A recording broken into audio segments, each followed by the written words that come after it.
Attention Tribe, ready to take charge of your future in the trucking industry? Join us for CMC Live at the Mid-America Trucking Show, March 26th and 27th in Louisville, Kentucky. Led by Kevin Rutherford, CMC Live delivers actionable insights and real-world solutions designed to help you transform your business. From cutting-edge strategies to hands-on advice, this is the event that puts you in the driver's seat of success. Don't miss this life-changing experience. Don't miss this life-changing experience. Be unstoppable. CMC Live. March 26th and 27th at the Mid-America Trucking Show in Louisville, Kentucky. Register now at truckingshow.com. Register now at truckingshow.com.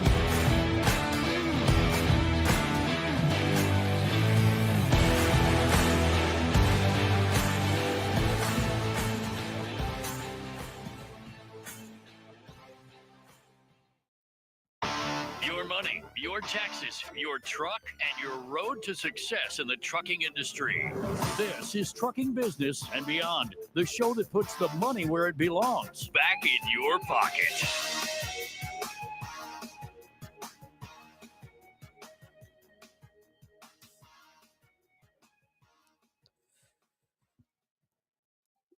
Good morning, you beautiful bunch of Fockers, and welcome to my world. I'm your host, Kevin Rutherford. It's Friday, January 10th. We are here live. It's time for a trucking technology inefficiency. And I'm looking at my board trying to figure out, I feel like I'm being invaded here. Might be a good thing, though. We've got Alec. I'm going to try this name. I hope I get it right. Yunsu, Henry, and Joel. And myself, and we've already got calls coming in, so I think it's going to be a busy day. I think I'm going to bring people in one at a time here. 5 of us might be too many, might be a little overwhelming. Joel, good morning. Good morning. How are you? I'm good, and I'm going to let you know right now, I have absolutely nothing to say this morning on purpose. Because I have a feeling if you don't get to talk about what you've been wanting to talk about, you're going to spontaneously combust. I'll be okay, but it's just your Tuesday show really kind of put that in perspective for me. I think there is a significant lack of understanding in regards to down speeding and why you have to look at the powertrain in totality, and there's just a lot of moving parts here that I think a lot of people, even very skilled people, don't quite get. Well, I've struggled. We need to work on this. Yeah, I've struggled with this, and I've had to work on it. And you've given me some pretty deep reading and videos and all kinds of things, and I still have. Well, and just when I felt like I was getting caught up with engine architecture, I'm not there yet, but I'm getting a pretty good grasp on it. You start telling me about transmission speed and main shaft, and now I'm like, oh, here we go again. And then you said, so I'm excited about listening to that. You know, the big thing I think we need to keep trying to point out, and there's just no way we cannot confuse people. It's hard to simplify all this, but the one thing we have to remember is we're on this show especially, we could be talking about 3 or 4 different generations of engines and drivetrains and technology, and a statement we make about one truck would absolutely not apply at all to another truck. And that's where I think a lot of this confusion is coming in. And then the newest technology that you are really deep into, almost nobody understands. So, me and Henry just talked about this morning, and I told Henry, I said, Henry, I don't think anybody's really thought about this. And I could almost see the light bulb going off over his head from 1,000 miles away. We Yeah. started talking about it. He's like, holy shit, and then we started going, it's a trade-off here to gain here. And, we were going back. It was a pretty fun discussion this morning. But, the thing of it is, look, it is so true. You have the old mechanical stuff. And quite frankly, even if you could have downsped the stuff, if they had the ratios and transmissions available, the engine couldn't. You wouldn't want to, right? It's just right. It would have been a disaster. The stuff, the early electronic engines, we still didn't have the transmissions and gear ratios to do the things that we can do today. So they're just simply not capable. And and I know the whole brand thing comes into it, and a lot of people like to kick Volvo around there, yada yada yada, which to me is just nonsense. I personally don't care if you're a Cummins guy, if you're a Peterbilt guy, if you're a Freightliner guy. That's great. If you have success with it, please share it with everybody how you're doing it. Share your numbers, share your experiences. Well, I am all for that. I would never tell anybody not to buy a specific brand of truck, if they wanted to do anything else. I just simply share my experiences and how I got to where I'm at. And it seems to offend people. I don't know why, Joel, but it's just, I don't know. Joel, it's kind of like that military saying, if you're taking that kind of flack, you're probably right over the target. Yeah, right. No, that's exactly right. So, you wouldn't get the flack and you wouldn't get the pushback from people if you weren't making sense. I mean, that's just the way it is. People invent hypothetical scenarios to justify their positions, and it becomes crazy. Now, all that being said, I have some success with the Volvo platform I'm at. I track numbers, as well as anybody does out in the real world. Are real world numbers always perfect? They're not, but they're very close. Henry does the same thing with the Freightliner platform. Unfortunately, we don't have a PACCAR or a Cummins guy on this show. Pittsburgh Power kind of handles that over on Tuesdays, and that's fine. So, I mean, we're all kind of getting equal exposure here amongst the brands. It's just happening on different days. The one, like you said, if you're having success, let's talk about it. The one thing I want to do on this show, I don't care if you're running a 1959 auto car. If you want us to help you with fuel mileage, I'll do everything I can. So I don't want to leave anybody out or say, well, we only talk about Volvos, and we don't. We talk about anything anybody wants to talk about. I've heard you, Henry, we all give advice to anybody, because the one thing we can remember, even if we set, all this complicated engine transmission stuff apart, the rest of it is all physics. I mean, the engine and driveline has gotten really complicated, but the rest of it is physics, aerodynamics, rolling resistance, mechanical resistance. Those are pretty consistent across the board, and we help people with that a lot. Like we had two examples, and I thought these were awesome when we helped build these trucks, of classics that somebody loved the truck and wanted to maximize their fuel mileage, and we helped them do everything they could, 6x2s, whatever aerodynamic improvements we could make, low rolling resistance, lighter weight oils, everything we knew. And we got some of those trucks up to really impressive fuel mileages for what they were. And what a wonderful thing. You get to drive whatever truck you want. Our goal is just drive it. Let's just maximize the fuel mileage on that truck. And with that, this will be, and Tuesdays will be, a complicated show. We'll do the best we can to simplify it, but there's going to be some deep stuff in here.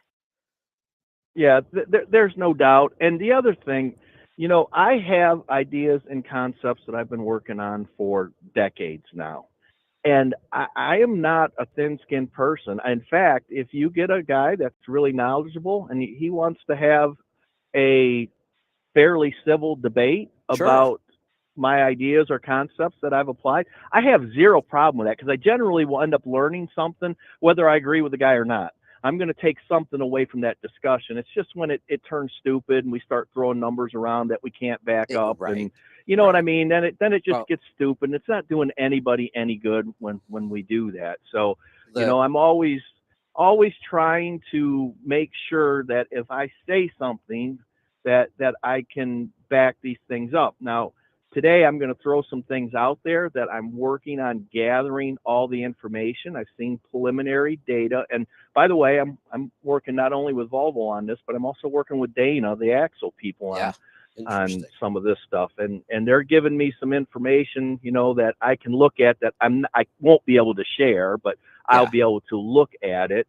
And some of this stuff is pretty impressive. It will get you thinking, Kevin, specifically. I know it will. So good. So here's what we'll do. We'll bring everybody in. We'll let everybody give, kind of say good morning and do all their stuff. And then we'll come back and we'll start diving into the deeper stuff. And as far as like the disagreement kind of thing and just keeping it civil, I will say hands down, Henry's been a part of it, but the two people I've learned the most from over the years about fuel mileage, I've disagreed with several times. They helped change my mind about things, and maybe I helped them. You and Bruce. Bruce and I started off like he called to tell me you have to stop telling people to turn their horsepower down. That's how, and I said, well, let me explain why. And my logic was it requires fuel to produce horsepower. And it seems to me that if you want to produce more horsepower, you have to use more fuel. And I'm not out here to win races or be the first guy up the hill. I'm trying to get people to, get the biggest bank account they can. So it seemed logical to me. And in many ways it was. But he did help me understand, well, what if we produced horsepower more efficiently? And so we just got talking, and it turns out, without ever talking to each other, we were in total agreement on gearing and many other things. And we both taught each other some things. You and I went round about wide singles and some tire things for a while and many other things that I looked at you and said, what are you talking about? That's not how this works, right? Yep. Yeah. Well, we butt heads on a lot of different things. The wheel bearing thing, the wide singles. I mean, we have really butted heads. The overdrive versus direct drive argument, and I'm not. None of my positions are absolutely chiseled in stone, but I'm basing my opinion on the data that I've collected over a decade of doing this out in the real world. And so a lot of these things I've seen in a fleet situation and as an owner operator that's actually out driving the truck. So it's a unique perspective that I'm basing a lot of the things that I talk about. And I got a lot of data to back up a lot of the things that I'm talking about. Now, could somebody come on? Maybe Yansu's going to come on and say, nope, that's crazy. And here is exactly why. And you know what? I'm going to listen to him because he's going to bring data to back that up. And then I'm going to look at my operation and go, okay, let's try to incorporate this or push this in here and see what happens and then report back. Right. I've got no problem with that. Right. None at all. And I am by no means ever saying that I am exactly right or Volvo's the only truck that can get fuel efficiency. Every truck built today, every manufacturer builds a pretty decent truck that can be fuel efficient, but we all kind of accomplish it in different ways. And that's the whole and point so what of I am exactly what I am doing with my Volvo is not going to apply to what Henry's doing or what somebody's going to do with a PACCAR. It's not going to happen the exact same way. The general concept may be the same as in down speeding, but we're gonna accomplish it, and there's going to be some significant differences there. Yeah. So I guess that's what's important. Some people they get frustrated with me because I talk about and that's what I have. That's what I have data on. That's my brand. That's what I work with. Right. So it would make no sense for me to start talking about PACCARs that I don't touch. And the amount of research you'd have to go to do to be right, and then that takes away from what this, there's another good point there. I mean, what you've really brought to the show for me, both you and Henry and Alec with the numbers, and is the fact that I've said this many times before. I love fuel mileage stuff. I have been doing it you and I have been doing it just about the same amount of time. This was my major focus when I had the 3 trucks and I could test. But once I didn't have the trucks anymore and I couldn't test, and with all the other things I do, health and financial planning and on and on and on, I was getting overwhelmed with the new technology. I couldn't, Sure. I didn't have the time to do the research. I wasn't in one of these trucks to then take the research, put it out on the road and go, hey, wait, how many times have you looked at something they tell us, well, you should do this on this truck. We put it out on the road. And it's like, well, that's not working. Right. That's right. the value And you bring to this. You have the Mhm. knowledge to even talk to the engineers and say, guys, you don't have this exactly right. That's not what's happening when we do this in the real world. So the way that I approach this, and I bump into this all the time, you know, they tell me one thing, I get out in the real world and it doesn't seem to happen. And instead of telling somebody they're not right, I always say there's something missing that we're Right. not considering, that we're not thinking about. And if we dig enough, we generally find it. Sometimes I'm just completely wrong. Yeah. You know, you get out there and you Right. say, I think I'm feeling this. Right. And we dig and dig and look, and there's no explanation for it. And it doesn't hold true from truck to truck. It's just one of those things. Yeah. But a Yeah. lot of the times, I repeat this for decades. You know, this roll window thing that we're going to talk about later. I have been talking to Dana and Volvo over 10 years about this. Wow. And nobody's Yeah. been able to come up with a very good answer to explain why I feel what I feel out on the road. You know, they're like, well, it's placebo. You want it to work, so it is, type of thing.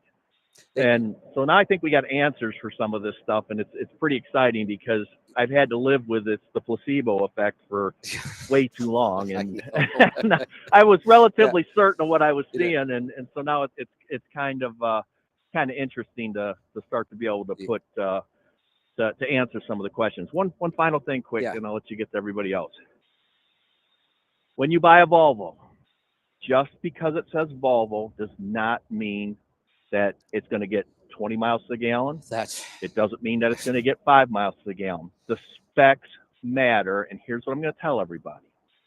The overwhelming majority of the Volvos are what I call moderately downsped that are on the road. It was their 264 XE package, which 264, a lot of people really consider that downsped for a Volvo. It's just scratching the surface.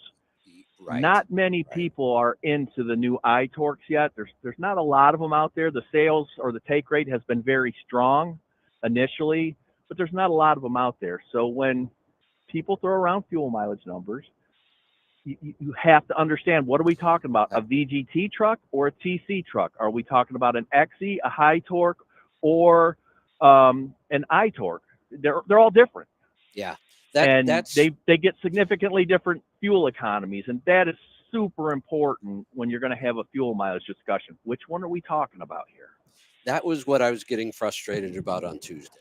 I was trying not to get as But I was feeling the frustration myself, and that's why I threw that post out there. And I tried to be diplomatic about it. I hope it didn't come off too horribly. And that I was just trying to be diplomatic, but it was almost coming across as, well, this is proof. Well, no, it's not. That's not right. Yeah. So, you know, you said this morning that you thought you saw the light coming from Henry. I looked east, and I was pretty sure I saw smoke signals, and I knew they were coming out of your ears. There you so go. Much to say. Oh, shoot. That's funny. I have another good example of this real quick. Did you happen to listen to this week's Wednesday show? I did not.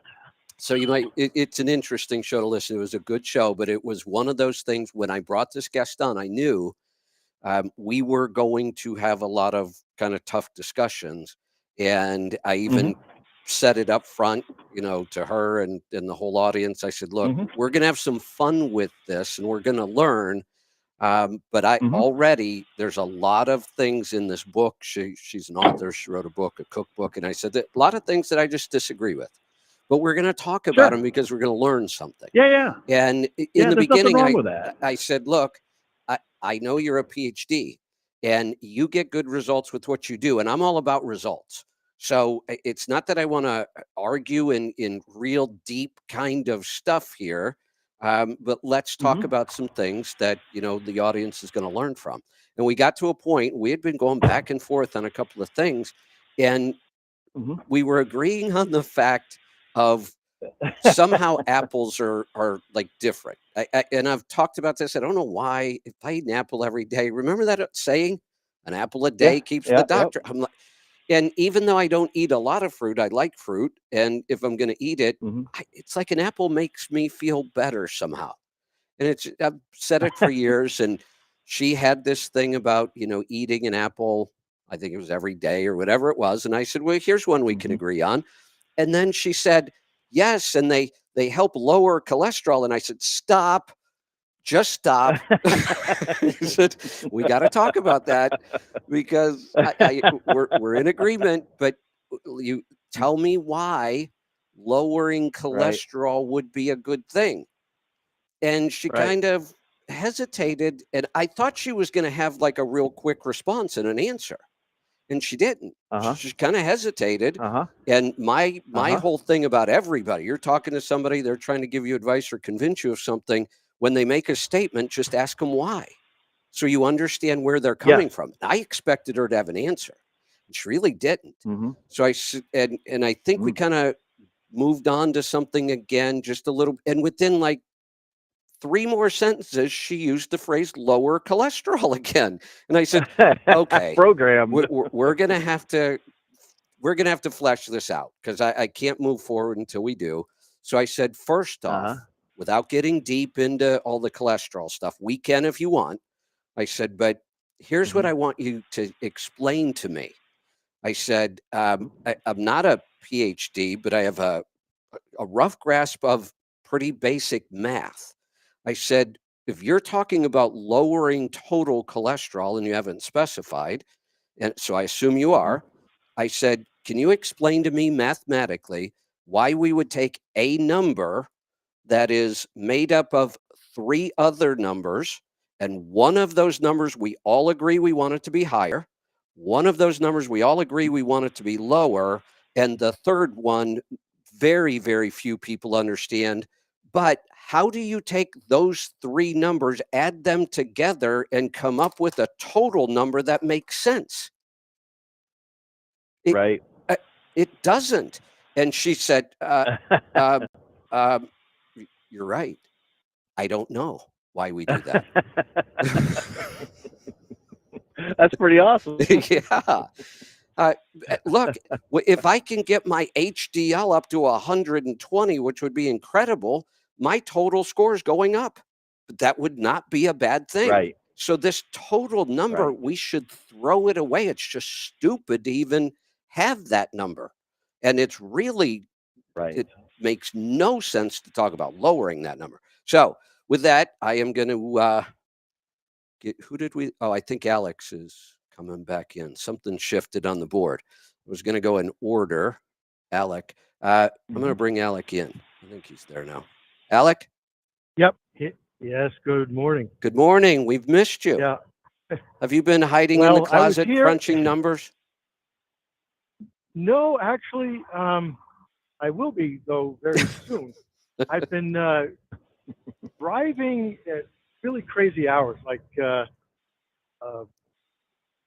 delivering groceries here in Colorado, and you can bet the weather has kind of reaped some havoc, not just on the roads. Yeah, I'll bet. It's been juggling things, and it's really messing with my circadian rhythm. Oh yeah. I feel your pain there. I've messed with my own circadian rhythm lately in a good way. I wanted to shift my whole sleep cycle back so I could get up between 4:30 and 5 in the morning. It's where I get all my best work done. And I managed to do it over the holidays because I took a bunch of days off because it's hard to do when you're working to shift that at all. And it just wasn't working. And I did such a good job. And, I had to force myself to wake up earlier and then just force myself through the day without taking a nap. So then I could go to bed earlier. I think I peaked and then overshot the target because I went to bed at 8:30 last night and got up at 2:30 this morning. That's a little too drastic for me. Yeah. I gotta. Well, and that's exactly what I had to do last night. Yeah. So it's, and then, like, when I'm not driving and I'm in the office, I got to, answer the call that one of the previous participants was talking about, listening to something about transmission internal spinning and rear axle ratios and telling him not to blow his head and he's going to combust and things like that. Yeah. And kinetic energy potentials and, and that's my 8 to 5 job. And then, a couple of days ago, I had a nighttime conversation with Denmark. So, Wow. It's really been messed up. So, well, we're glad but anyway, to have so you here. it's great to be here and sit in the driver's seat, and I don't have to do much. Kind of Well, nice. well, I've said I love the fact that everybody I have on the show is out doing this stuff every day because it's wonderful, the experience and the knowledge it brings. But I've also said it's like herding cats, and then Henry decided to bring another cat. Yep. Well, he's a cool cat. So he's bringing a smart cat, so that's good. Yeah. Good. Yeah, exactly. All right. Well, So one of the things that you guys. Go ahead. I was just going to say, one of the guys that you guys were talking about, third, fourth generation engine architectures and things like that. And, it's like everybody's been saying, it's not that one is right or wrong or confusing. Things are continuously evolving as well. And that just adds yet another layer of complexity. Absolutely. And Joel's talking about, people say legacy truck and which one are we talking about? And now we've got a new truck coming on the new gen B&L, and what was once downsped isn't really downsped, by today's standards. So it's no wonder why people's heads are spinning. It's hard for us, and we know what we're talking about. Yeah. Yeah. Well, I opened and said I wasn't going to talk about anything, but I lied. I just realized I have a couple things I want to talk about. But I'm going to bring in Henry and our new guest first, and then we'll come back to it. So, Henry, good morning. Good morning, Kevin. So, I want to state one thing though. It's for one, Joel already talked about this enough because me and him talked about it for a half an hour before the show. Just kidding. But anyway, I had a week where I had no traffic backups all week. And I hardly ever took a half an hour break. I used the 8-2 split, the 7-3 split, and managed to time out all the cities just right. It was beautiful. I'm sorry, Henry. I'm going to hang up on you now. We don't talk about logbooks and hours of service on this show. Yeah, but it was how it contributed to efficiency. Oh, got it. Okay. As long as you tie it back to efficiency, we'll be okay. Yeah. Yeah. All right. And I brought Yunsu on. He's been studying my numbers and came up with a pretty decent way of tracking it that's worked out really well. So, well, I am going to let you. I'll be short and let you introduce. No, that's what I was about to say. I can't introduce somebody I didn't know. All I got was a text message. Can I bring this guy on the show? So I'm going to let you introduce Yunsu, and then I'll bring him in. Okay. Well, I met Yunsu back when we did the Run on Less. Okay. The most competitive, non-competitive event that I was ever in my life. And did everybody get a trophy? We've maintained this. We've maintained this relationship, and he's been interested in tracking to see where I find my efficiencies through how I drive the truck, and he's done quite a job of tracking it. Nice. So with that. And meet Yunsu. I'll ask Yunsu himself. Yunsu, good morning. Good morning. How is everyone? Good. Did I get the right memo? Are you affiliated with NACFE? I am, yes. Okay, so good. I kind of wearing two hats here. I mean, part of me is with NACFE, and I've been with NACFE for going on 10 years now, and Henry, as Henry already pointed out, that's how I got to know Henry, as well as actually Joel at the time. We met each other during, or at the finale event of Run on Less, the very first Run on Less back in 2017. Got it. So I might be a little off on my dates. It would have either been 2007 or 2008. I was living in Colorado at the time. I remember that. When NACFE was first being formed, and I remember talking to Mike Roth that first year. And then when I was traveling around in one of our first RV setups, I spoke at their event in Indianapolis. So I've been following NACFE for a long time. Great organization. I love what you guys are doing over there. So what do you want to hit us with today? And right now, and then we'll kind of come back around, and then we'll have a lot of fun because we all start talking over each other. Yeah. So actually, by the way, Henry warned me about that part. So you make sure I get my piece in. That's right.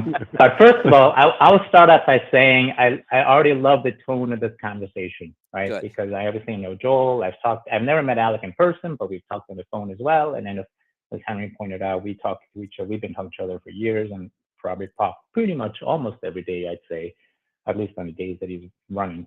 And I love the tone of this conversation because I think what you say is exactly right. Is you first of all, for some odd reason to me, efficiency brings in emotions where it could be, having a very engineering mindset. It shouldn't, right? I'd say bring the data, let's look, and let's discuss. And you can say you got the data wrong, or you can say the data doesn't cover what you need to cover. But why is there emotion in it? But there is emotion in it. That's kind of the fact of it, right? So I get that. But the fact that we have a group of people here that are willing to talk, willing to disagree, willing to look at the data, I think that's exactly the right tone. It's exactly what you got to do. Here's my take on why this particular topic can be so emotional, and I'll see if the other guys agree with me on this. We all go back long enough that we started with mechanical engines, and we were all taught that do not ever let this engine lug down. Most of us probably got taught by somebody who sat in the passenger seat with a stick, and when we were shifting, he'd whack it across our knuckles if we let the engine lug too much, because that was horrible for a mechanical engine, and that's what we learned on. But the other thing we have to remember is that us Americans, especially from our generation, we were car guys. Henry's got a racing background. All of us have played around with lots of things with motors, and that's like our identity for a lot of people. And then when we came into trucking and fuel was 70 some cents a gallon, I'm pretty sure I paid 70 cents, maybe even a little less at times. Nobody cared about fuel economy. They thought I was insane for even talking about it. But to me, it just seemed like, well, it's still a big expense. I hate when I have to pull up to that pump, put all this money in it. So I started working on fuel mileage really early. I know Joel did. Henry goes way back. But we carried that love of our cars and muscle cars and high performance into trucking. We wanted to be the first one up the hill and brag about our truck because it runs great, and nobody cared about fuel economy. And that's kind of carried over, and there's still a lot of that thinking today. It's changing because our generation is dying and retiring, and but it's still out there. Joel, Henry, Alec, would you guys agree with that? So I've got a take on this as well, that the knowledge that truck drivers acquire is acquired on the road over time. We're not classically educated. We're not taught engineering concepts. We don't have that type of perspective to bring. All we know is what we see in the seat and what we do day after day after day, and we fine tune and hone our skills based on what we're sitting in and what steering wheel we've got our hands wrapped around, and that forms the basis for all of our opinions. And when you start to stray from that base, well, that can't be right because mine don't, and this is what we get into. Yeah, right. It's not how my daddy done it. This is how my daddy taught me, and this is how I've done it. And, when there are failures, and there are, look, we have ideas, we test them, they don't work. When an owner-operator does that costs them a whole lot of money. Yeah. You know what I mean? Yeah, and so they get gun shy of this. So there's financial and emotional aspects to this that when a group of engineers is talking, that's generally not the case, and they've all been educated or should be roughly in the same ideas, concepts, terminology, and so everybody can kind of agree on a baseline. where you get wildly different stuff from owner operators based on their experience over time on the road. And so it's wildly different perspectives. Adding to what you were saying, and I meant to hit on this earlier, I thought I was the only one that heard about the placebos all the time. No, I hear it all the time. Yeah, I get to deal with it in trucks and health. Yeah, lucky you. Yeah, lucky me. Well, the placebo effect is actually, I mean, it's real, right? Yeah. It's a real thing that happens in medicine all the time, and it's not necessarily a bad thing. No, it's a good thing. Sometimes may distort your understanding of what's reality, but it is a real thing. My take on it in health is I don't care if you prove to me what I felt was a placebo effect. If that's the effect I want, I don't. Exactly right. As long as it works. Yeah, absolutely. I agree with you. Yeah, and I'm then very pragmatic about that kind of stuff. We can confuse everybody. There's also the nocebo effect. Yeah, there you got me there. Yeah. Look that one up. It's kind of the opposite of what happens in a placebo effect, and it's called the nocebo effect. Here's what we're going to do, because we got everybody introduced. I think we've got a lot of stuff to talk about, and I'm excited. We have 3 hours, or for however long anybody can hang on, but I'll be here for 3 hours. We've already got 4 calls on the line that want to talk to us. So if you're on the line, be patient. I'm going to keep mine pretty short. I have a couple things I want to talk about. Then we're going to go to Joel, because I know Joel has a ton he wants to talk about. And I think we're going to have some fun today. So first off, I'm going to get this one out of the way. Here's another thing that can make my life difficult when I'm writing and speaking, and I like to get to the point. I don't want to use a whole bunch of words that I don't have to use, and I don't like using phrases that can confuse people because we don't have clear definitions of them. And here's one in this industry that has driven me crazy forever. What do we call the guy that owns the truck and drives it? Well, sometimes we call him a lease purchase guy, if that's what he's doing. Then sometimes we call him a lease operator. He might be an owner operator leased to a carrier, but these terms get used all kinds of different ways. Then we might call him an owner operator. Well, now what happens if that same one truck guy gets his authority? Now, technically, he's a carrier, but he's still an owner operator. He owns the truck and he operates it. And then what happens when he gets his second truck, or he's got 10? Then we refer to him as a fleet owner. And when I write and when I speak, trying to figure out which one, I have an idea I'm going to try, and maybe this will catch on. When I don't need to specify which one it is, and many times I don't, then it's hard. Which term should I use? Owner operator. Well, yeah, but I have my authority. All right, relax. How about decision maker? Yeah, you're on the right track, but I'm going to use this because I think it fits whether somebody has one truck or whether they have 1,000 trucks. I'm going to use the blanket term when I don't need to be specific: truck owner. Nice and simple. If you have one, you're a truck owner. If you have 2, you're a truck owner. If you have 1,000, you're still a truck owner. And then if we need to specify, I can, but I'm going to start using that more and more and try to get myself in the habit of that, because it'll simplify everything for me. Any other? You can add another one in there because you end up talking to brokers. Just how about business owner?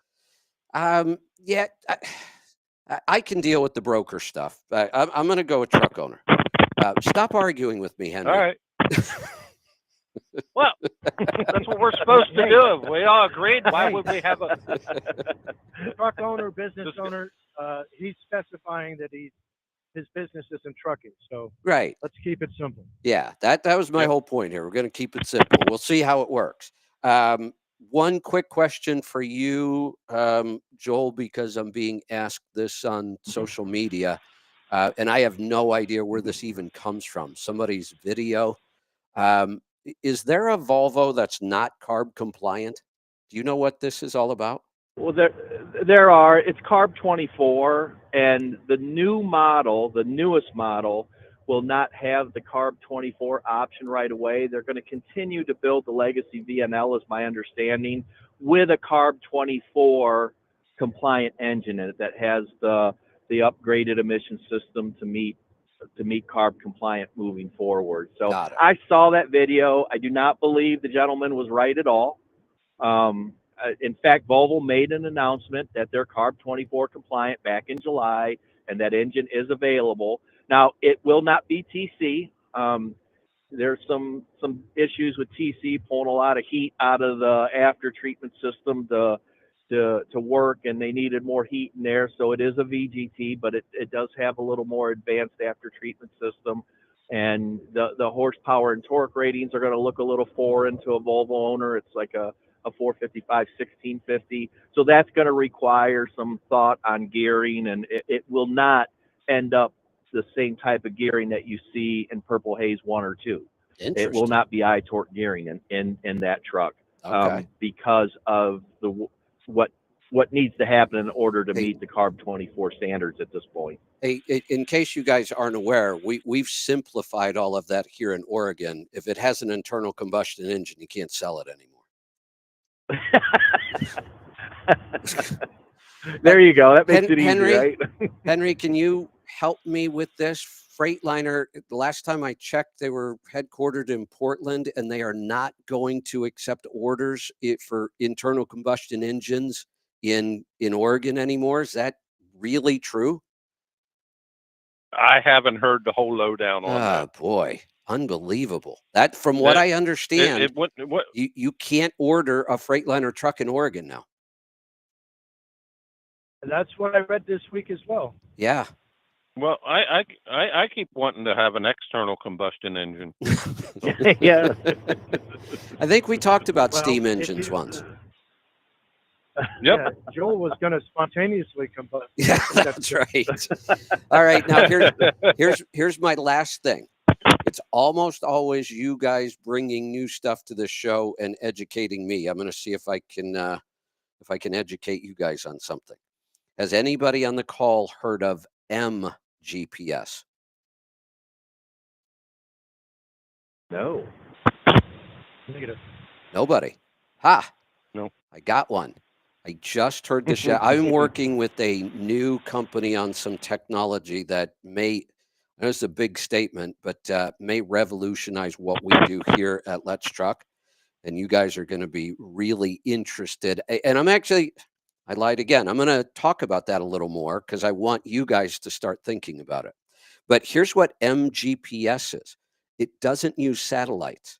It somehow, and Yunsu, maybe you could help us with this because I can't get my head around this. It uses the Earth's magnetic field, and it is accurate to inches. I am not familiar with that. Yeah, I certainly was when I was on a call yesterday, and the people we were on the call with said, we're going to be using MGPS, and I said, whoa, hold on. What is that? Mobile GPS? What are we talking about here? And he laid it on me, and I'm like, I have no idea what that is. I'm guessing they downloaded a migratory bird's brain into AI and. Oh, hey, that's what it sounds like to me, right? That's how birds and everything else makes it across the globe. Whales and birds, right? Well, wait a minute. Wouldn't that be a mess? Because the North Pole was migrating towards Russia, so I was just going to say, this is Russia's plot to get everyone to move to Russia, back to Russia, I guess. Yeah, I was going to say, how could we're all talking over each other. The show aren't is the magnetic officially started. poles shifting? That'll be interesting.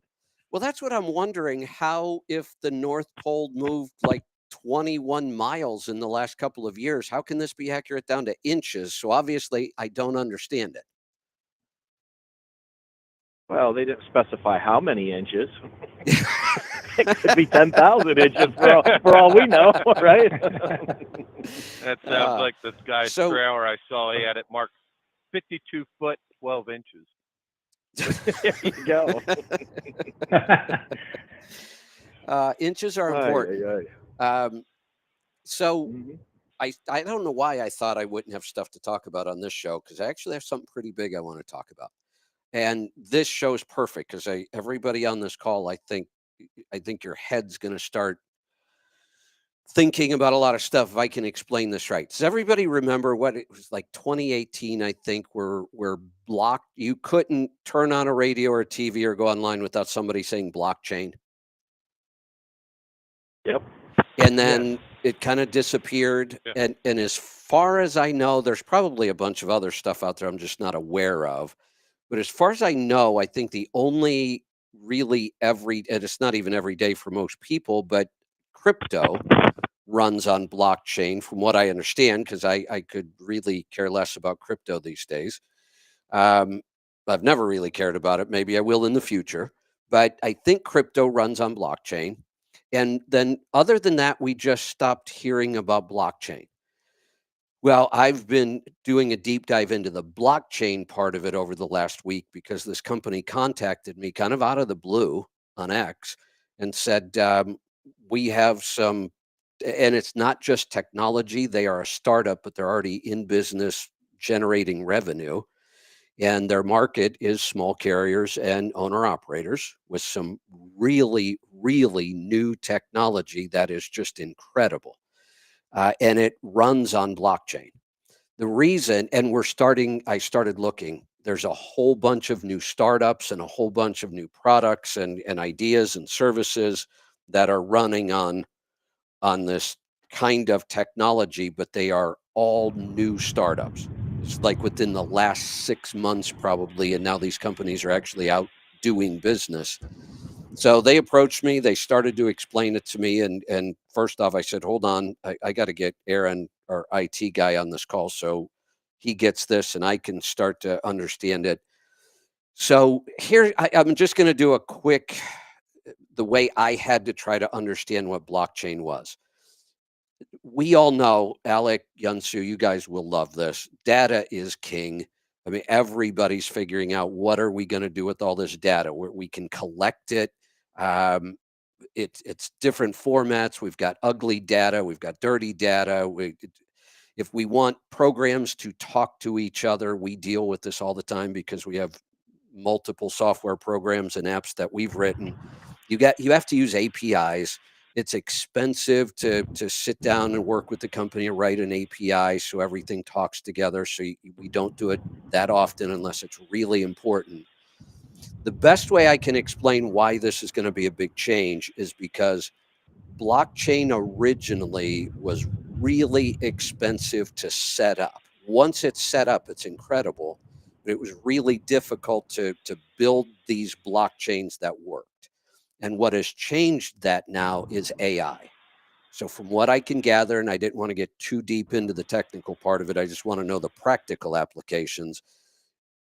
A lot of these companies and technologies can now use AI to build blockchains cheaply.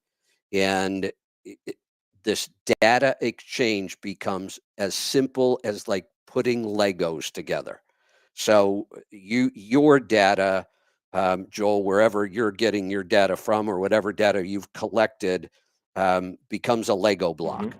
And your Lego block will fit every other Lego block, and we can even turn them in different directions. And it just really simplifies taking data from anywhere and just saying, oh, you'd like some of that data in your app? Here, just grab this block. That is probably way oversimplified, but I think does that kind of help understand why this might be pretty powerful? Sure.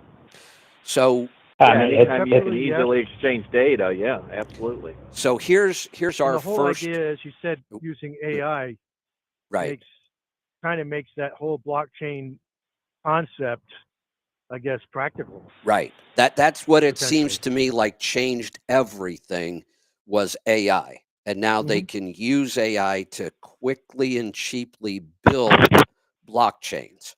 And then once we have these blocks built, and there's smart contracts and all kinds of other stuff I'm not really sure about, but I stick with the Lego concept because it helps me. It's just easy to grab anybody's data and plug it in and build your Lego, whatever you want your Lego set to be. So our first practical application of this, and this happened less than it was a week ago. I think I talked to this company the first time Friday, and we've talked a couple times since. We're moving forward pretty quickly on this, but here's what we're already putting together. We have profit gauges, our accounting system. We've had it for over a decade. I thought we should have had 50,000 users by now, because it is the simplest way for somebody with a couple of trucks or one truck to do their accounting. 20 minutes a month. And yet it was the hardest thing I've ever tried to sell, and I just gave up. We got to maybe 5,000 or 6,000 users, if I remember, and I was just spending all my time trying to market it, and we just kind of stopped marketing it. We're probably back to 4,000 now. And I'm like, I don't know what to do with this. It didn't work the way I thought it would. Here's what is going to happen. I'm going to say it's going to happen because I'm pretty darn positive, even this fast. We are building with these Legos a digital wallet. So we're going to kind of eliminate the banks and the middlemen in a lot of these transactions that all these banks and payment processors take a piece out of every transaction, and they make a lot of money doing it. So what we'll be able to have with this digital wallet, I'm going to throw out some numbers. Some of these might change a little bit, but we will issue a Visa debit card, a Let's Truck branded Visa debit card. And every time you swipe the card for business, the data goes straight into your profit gauges account, categorized. If right now, not all the vendors give us all the data we want, so we're going to have a backup just in case. You will probably be able to take a picture of the receipt with the data on it with your phone, and then it will categorize it and put it right in. But at some point, all the vendors will catch up with this. So you'll go into the truck stop and you'll get fuel and a cash advance. Then you'll go over to the parts store and you'll grab a part for your truck, and you'll swipe this card, and that data goes straight into your profit gauges account. Now, there's also, this becomes your business bank account. And even though it's a debit checking kind of account, we should probably just throw out the word checking. Even though it's a debit account, you're going to be earning at least 2.5% on the money. More likely, we're going to be at 4.5% right now with the rates the way they are, with some possibilities of earning like 6 to 8, which is, I said, wait, when they told me that, I said, well, stop. I said, you just crossed into the territory of this is too good to be true, and I don't believe you now. So you try to convince me why I should believe this, because I'm a finance guy. I know this stuff. You can't get 6% on your money anywhere right now without risk. And he said, well, let me tell you why. He said that it's in T-bills, so we can get 4.5% on that, and that will fluctuate with rates. He said, but we're getting rid of a bunch of fees of processors in here. And that this isn't like investment. We're just eliminating fees, and we'll be able to share those fees with our users if we want. And we can take some to pay for the services we're providing. And it just eliminates all these middlemen, and that's where this money's going to come from. There were some other explanations in there too. So it actually did make some sense. That's the one thing I'm still a little skeptical. But if we got 4.5%, 2.5%, be a killer deal. I'm probably known as Mr. Never, ever factor your freight bills, because you might as well go borrow your money from Guido on the street corner. I've been saying that for years. I recently changed because factoring got so competitive, they had to start driving rates down, and it was an okay deal. And as long as you didn't have to factor everything, the way a lot of these companies used to make you do. So about a year ago, I started looking at factoring and said, there are some cases where it does make sense. And I'm trying to educate people on when that would be. In some cases with this account, and here's the factoring rate on this account, 1% on non-recourse. That's pretty incredible. I don't know if I would factor or not. I would certainly factor any freight bill I was a little worried about. A broker I might not have a good relationship with or don't know yet. I'd factor it just for the protection. They're giving me 2.5% on my money. I'll give them 1% back for the I don't have a hassle here, and I'm protected. This thing keeps going on. There's invoicing built in. I can invoice my customers right from the digital wallet. And when the invoice comes in, now I've captured all of my revenue into our accounting system automatically. I scan the card. I get all of my expense categorized into my accounting system automatically. I don't have a keystroke here. And we can pull an interface with ELDs. I can now put, that's where this magnetic GPS stuff might come in to just make it more accurate. I can pull in mileage. So now we can calculate cost per mile. It goes right into the accounting system. So we can calculate cost per mile. I can calculate fuel tax because it'll know state lines and we know all the fuel purchases. And we don't even have to put in the number of overnights into accounting for the per diem because the ELD could tell us that. So once we have this little profit gauges Lego block built with this digital wallet and debit card, accounting becomes 100% automatic. At that point, tell me why everybody who owns a truck or two wouldn't do it. Well, the only reason I can come up with is I'm using the erector set instead of Legos. Henry, you got to get with the future here. Nobody builds erector sets these days. Henry's still using Lincoln logs. Yeah. Well, Lincoln logs are cool. So Henry, he's using that with his external combustion engine. So here's another reason. Right. Here's another reason we could talk about this, especially on this show. So profit gauges is the one we had a really hard time selling, and I just gave up on it. Fuel gauges, we used to originally charge $9 a month for that program so we could recover some of our programming costs. We've had our fuel gauges free forever, and we get pretty decent use. We've got maybe 100,000 trucks in there. We have got about 6 million fuel tickets in the system, and you guys use it. You know how much detail you can put into this if you want. But we should have way more, and we have a lot of ugly data in there. People make a key. Every time I go in looking for trucks for examples, I run into those trucks that are getting 32 miles to the gallon because somebody screwed up a couple of their fuel tickets and they don't bother to fix it. So you guys, we deal with that kind of stuff on data. Now, the data entry goes away. I've seen ones that aren't even semi-trucks. No, I know. That are in there.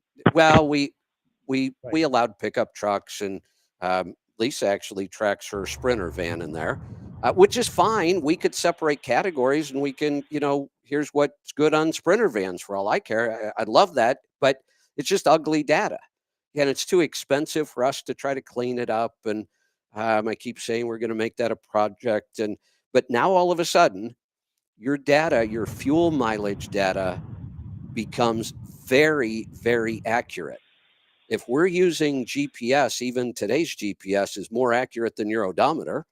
And we have the gallons to the 10th through the purchase, and your fuel gauges is now automatic. So you open up our app and there's your fuel mileage on every ticket, your 30, 60, 90-day average, your fuel cost per mile, all of your accounting data is in there, and you've done nothing. And, Joel, I think you and I talked about this. Now you have this really, really accurate data. You have a lot of people participating, and you can't cheat. We could gamify this and have a lot of fun with it. Oh, absolutely. Absolutely. Yeah. That's what it's so great GPS and how accurate it is. I keep wondering why they don't make the odometers and speedometers in the truck GPS based. Yeah, that's a good point. Which would totally take out tire wear. The big problem with all this, so up until this point, Alec has always had to listen to me rail about gears and engines and combustion efficiency. Now I'm going to have to hear about blockchain, and we can do this, and we can do that, and we can do this. So now he's going to keep me up at night on the opposite end of things. That's right. Well, as Kevin is describing all of this, I'm like, Kevin, have a sidebar. Because I'm seeing the smoke signals here in Ohio all the way out in Colorado right now. So yeah. Just look to the west. They're on their way. Yeah. So, does that get you thinking? Oh yeah. And the other thing that is already done for the most part, we're basically going to be licensing this technology from the company that builds it. So if we say where the digital wallet is coming first, with I believe everything I described is already there. There might have been one or two things they were still finishing up on. They're having multiple meetings a day with companies building all of this stuff. We'll license it from them. It will be our app, our technology. And when we want some other piece of data from anybody, all we do is go back to them. They may already have relationships, they're building them constantly. And if not, they said, we'll go get that data for you. That's what we do. And you want data, we'll go get it for you and we'll put it into your app. You decide how you want to use the data. So it already interfaces with virtually all of the TMSs, because we can do all kinds of fantastic stuff with the TMS in this. And we're now merging. I mean, we're in the process of merging our profit gauges with Nastic's TMS. So we'll be building all of this into profit gauges and Mystic. Well, as a Mystic user, I was already interested. So right, that's awesome. Yeah. So we got to. Hey, you know what? I'm going to deliver this load in about 5 minutes, and you know what? The hell with taking it back to Denver. I'm already on I-70. I'm just going to pick up 84 and head on out. There you go. I'll have dinner waiting for you. Yeah, it might not be tonight. But, all right. this is. I'll think about breakfast tomorrow night. But isn't that isn't that just incredible to think about? I'm excited. Yeah. So that is really exciting. I am going to jump off here for about a half hour, do my drop and hook and stuff, and get paper signed, and I'll rejoin. Yeah, jump back in anytime. Yeah, I'm glad I didn't miss this part. So yeah. Thank you for that. So I'm known for this. As soon as I have an idea like this, as soon as I think it's pretty, there's a good chance this is going to happen. We've already made the decision. We're signing documents and agreements, and we're starting to build stuff. And we're, like I said, I didn't even know this existed till last Friday. But when I saw it, I got together with Aaron and Lisa, and I said, we need to do as much research as we can. I want to make sure these guys are legit. This company's legit. We did all the research. The guy that I'm dealing with, the CEO of the company, who I'm not ready to name yet, I will at some point. He has built 2 other technology companies in transportation and sold them. And they were both really big deals. One of the things we're trying to make sure we're prepared for is if we, hitch our wagon to this, and he may be building another company to sell. And I'm going to ask him. Either way, we're going to do it. I get the feeling on this one, though, that this is like his baby. I think he's really excited about this one. And the other thing I'll tell everybody, keep your eyes open. When you see new companies coming out doing new stuff, take a look, and you're probably going to find out it's built on this AI blockchain kind of technology. One somebody already brought to my attention the other day. They called me and said, have you heard of this company that the brokers want us to use? And it has something to do with fraud protection. And remind me to go back. I missed one of the features of the digital wallet. This company, Highway. And it's really being sold to the brokers as a way to kind of vet your carriers much, much easier. And the guy said, I want to pull this load for the broker, and he won't let me unless I'm part of this program, but they want my ELD data. And as soon as I heard that, because I just had this conversation on Friday, I'm like, whoa, well, hold on, let me go check this company out.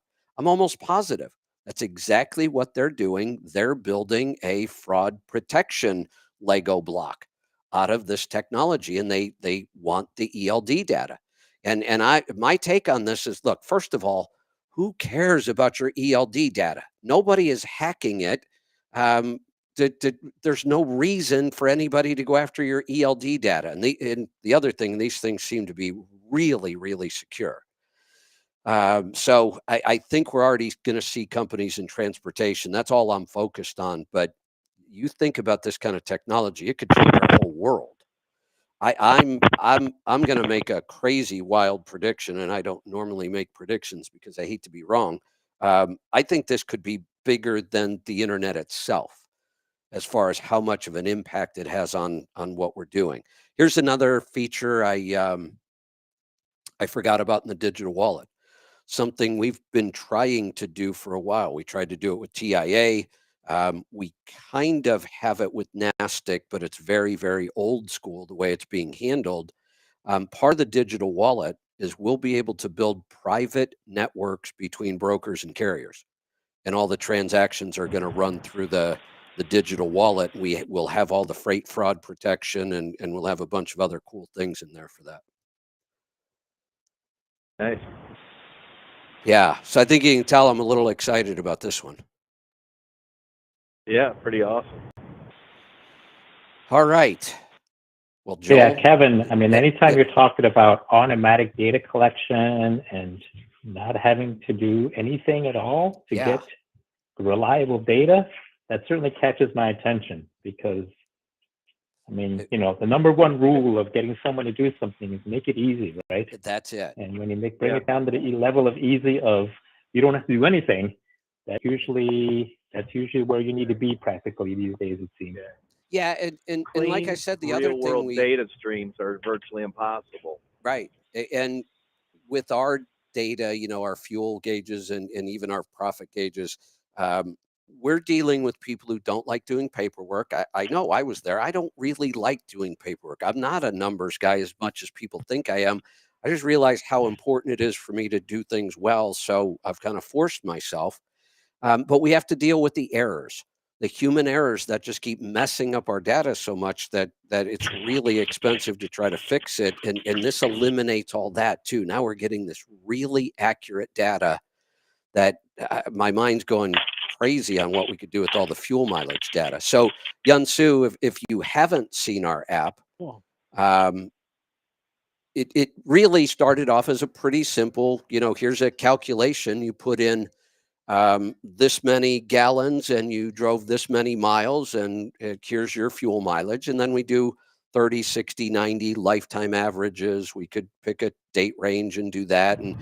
But we allow the user, if they will, we don't force any of these fields, but we allow them to put in all of the data about their truck, everything, make, model, year, engine, transmission, differential gears, tire size, every modifications, any fuel mileage modifications they've done, they can enter all of those. Then on each trip, they can put in average speed, weight, weather. We would love if everybody would fill out every field on every ticket, and you know they're not going to, and they're going to make mistakes. So we can now start to pull all kinds of data into those fields with this kind of technology, and not only just have accurate fuel mileage data, but we're going to be able to sort it by all of this criteria. Yeah, I love that. And you know, on my wearing my other hat from the NACSI standpoint, I do all the data collection for the fleet fuel study reports that we do every other year now. And you know, that of course comes from big fleets. Right. And I have, you know, and honestly, filling out those templates, we're so thankful the fleets are willing to work with us and do it, because filling out those templates can be a bit of a pain. Yeah. And I've thought about ways of automating that, making it simple, but of course, fleets are very protective about their data. They're not going to give me direct access to their information, all this kind of stuff, right? So I've kind of dropped it. But if you can get that solid kind of a data stream from owner operators, at some point down the road, I'd love to talk to you about whether we can somehow incorporate some of your data into some of the work I'm doing with Maxi. Why don't we schedule a call, sometime in the next couple of weeks and just start talking about that, because I love what NACFI does, and I'd love to be able to help and provide that kind of data, and then get all of your expertise to help us really use that data.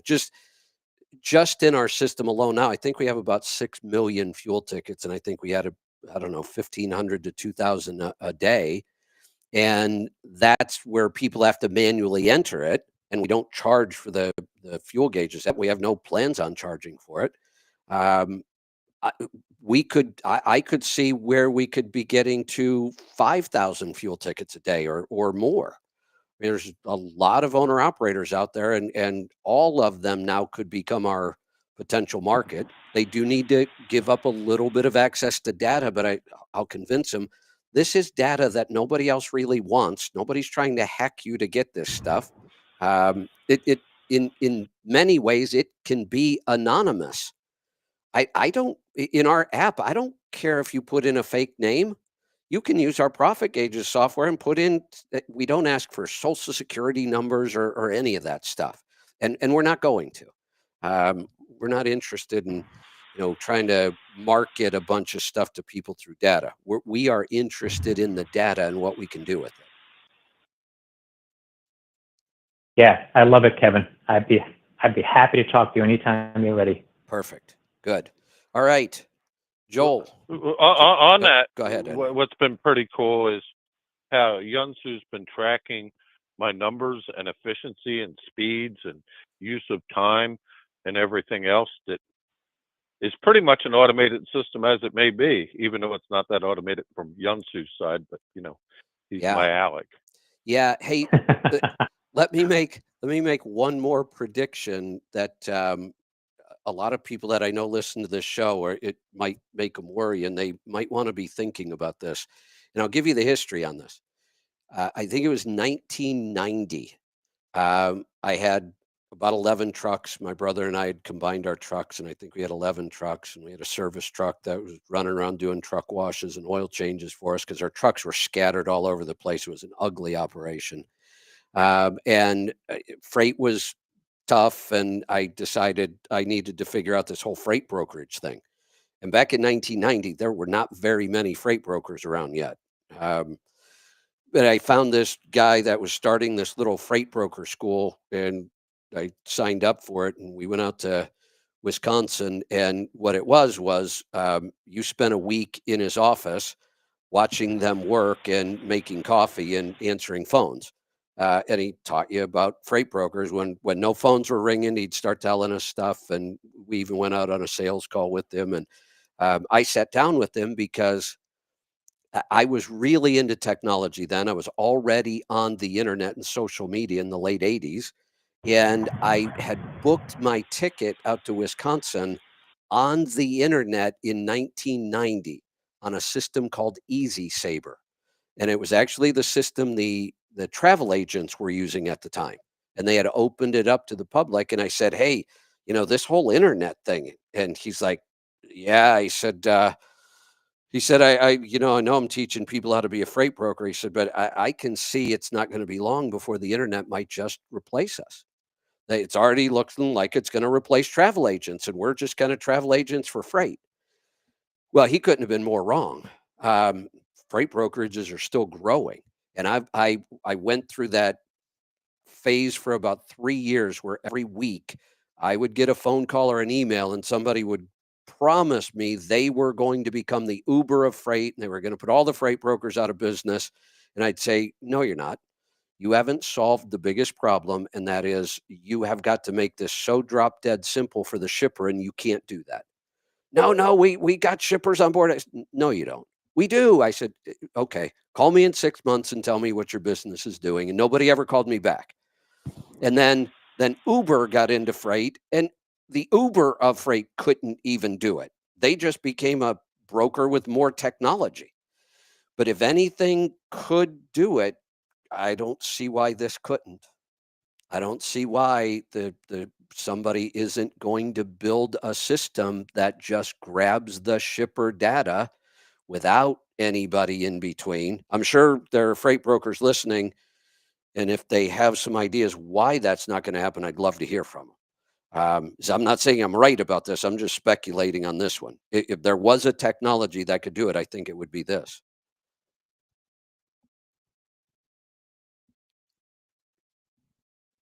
Anybody have any thoughts on that?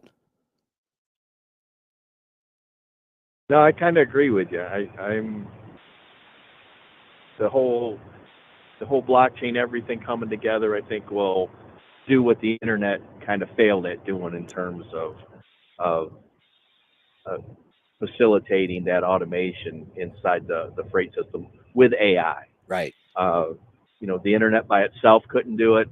Blockchain by itself couldn't do it. Right. But when we add AI to it, it kind of brings all three together. That's a good way of looking at it. It makes it usable. Yeah.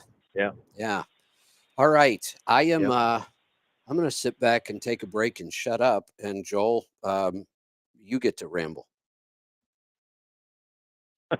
Okay. So, I sent you some information, Kevin, and this is something that I've been working on for years. And you've heard me mention, moment of inertia and kinetic energy and things you typically don't hear truck drivers talking about. But the one thing I've learned is that kinetic energy out here, or being able to optimize to use kinetic energy, really makes a difference in fuel efficiency. And when we had traditionally geared trucks, especially when we were up around 410, 390, 370 gear ratios, there was so much mechanical drag going on in the engine and the transmission in the rear axle that your opportunity to leverage the benefits of kinetic energy were slim to none. And we saw that, I think, in the fuel mileage data, everybody was just about the same. Everybody at the time, we were in that 5.5 to 6 mile a gallon.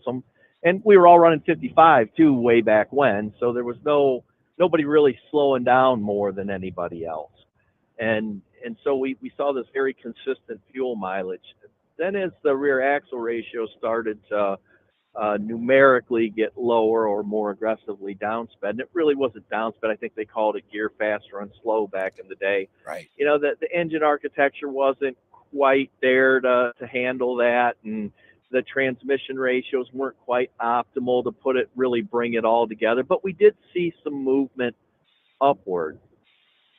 Then we got into what I call our first generation of downsped, and Volvo really kind of, I think, led the way on that when they introduced the 264 XE package, which was a 0.785 overdrive with 264 gear ratios. And it was introduced into fleets and owner operators, and some people saw a whole lot of success with it.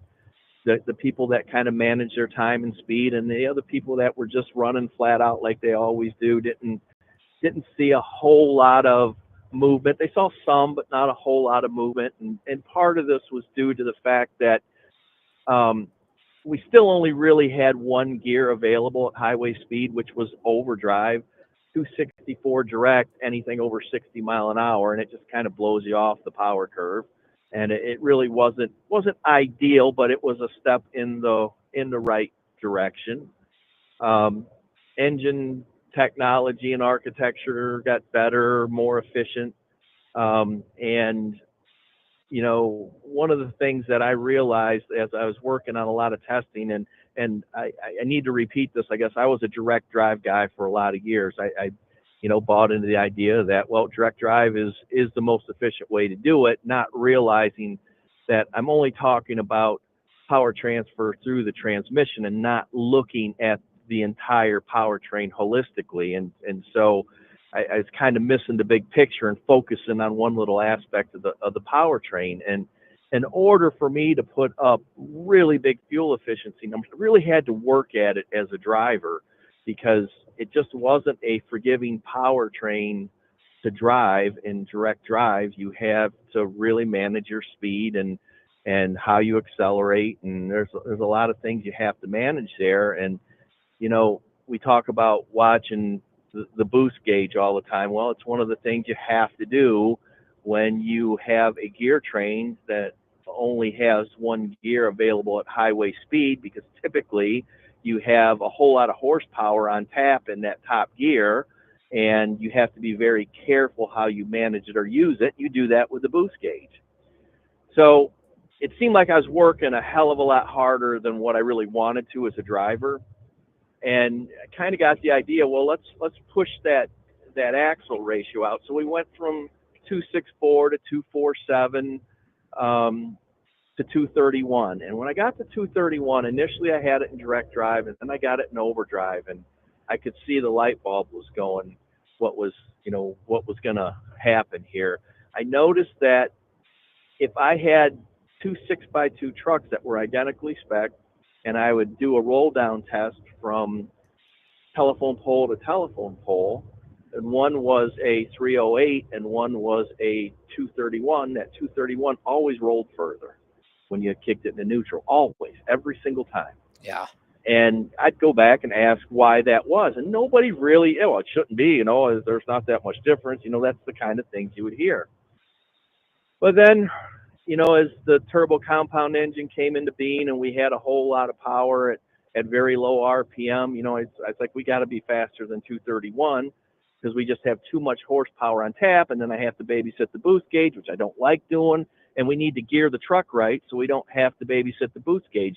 I don't want 500 horsepower on tap in overdrive. I want to be able to match the demand of what I'm doing in overdrive, and typically that's going to be lighter loads or moderately heavy loads on flatter terrain. I need about 350-ish horsepower.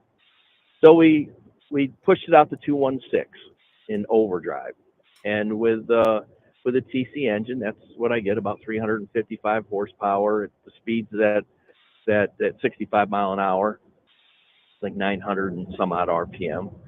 But what you notice is that you only have, when you get into overdrive, you only have 355 horsepower available. So now you don't have to babysit the boost gauge, because that's all that's available in that gear. And you also notice that the engine RPM's low, and the truck will just roll forever.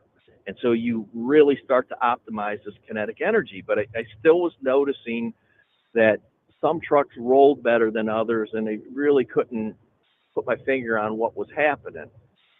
So I got talking to some of the guys inside Volvo and at Dana, and we got looking at that efficiency when an axle is, when they do the axle efficiency rating for EPA, they do it under load, and that's when a drive axle is most efficient, when it's got a high load on it. They're around 95% efficient.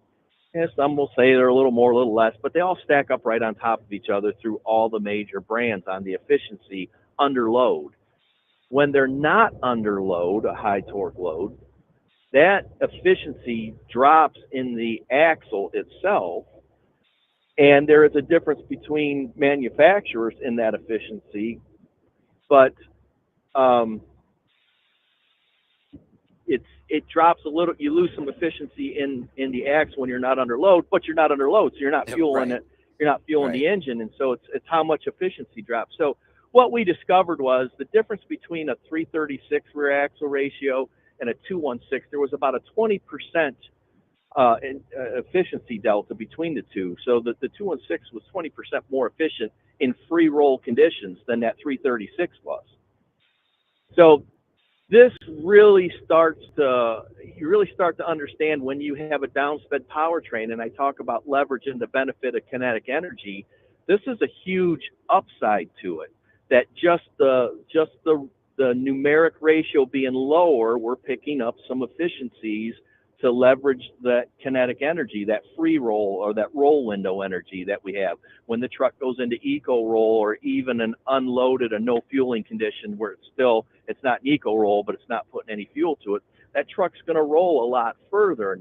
And so we pick up a great deal of fuel efficiency as we start to push the limits of this downsped technology. Then we got to thinking, well, when we're in eco roll, we're backfeeding the transmission from the axle, and it's still turning everything in there. And so a 205 ratio is going to turn the main shaft speed a lot less back feeding the transmission than like a 336 would. So you have less rotating mass, you're pumping less oil, there's a lot less parasitic drag for you to overcome to leverage that kinetic energy. And I think Henry will tell you the same thing, that, you know, these new downsped trucks, there's a lot of free rolling going on.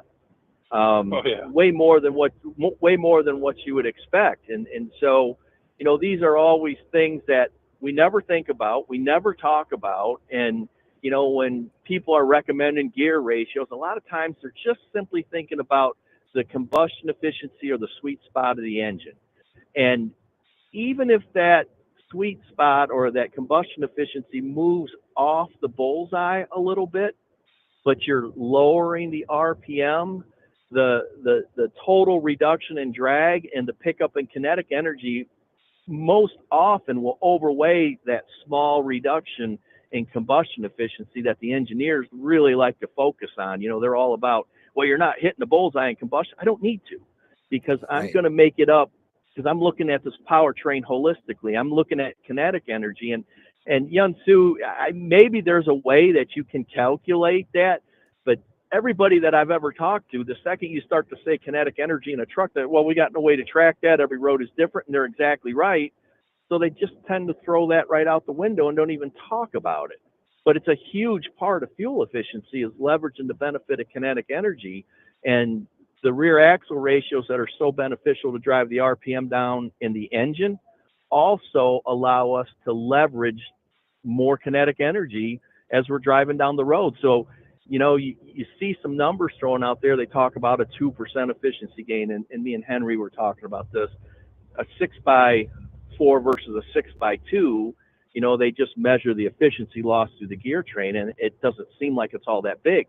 But now you gotta factor in the kinetic energy potential that you're picking up going down the road as well. And that really blows open the advantage of the 6x2 versus the 6x4 in my experience. And, you know, we're seeing that in Purple Haze too, and we're seeing it in Henry's truck. I mean, they're in the mid 10s. You know, approaching. Joel, real quickly.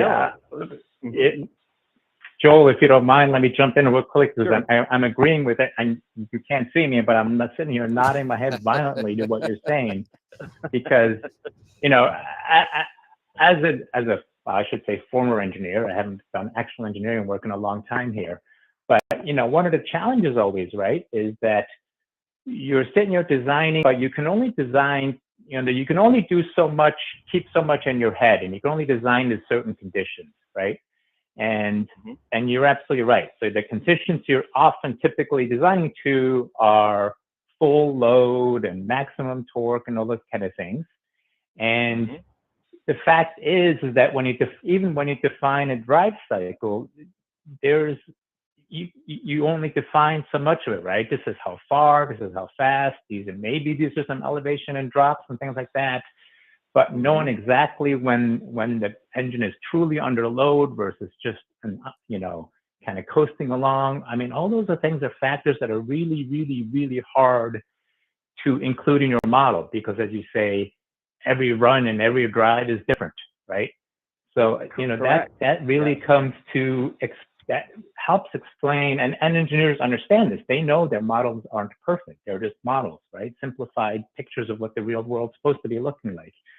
And so the fact that there's such a huge difference, for example, in what's effectively coasting, I suspect you're right. Engineers aren't really thinking about that or even looking at that, unless you really point it out to them, because the data they have to work with, it doesn't account for that.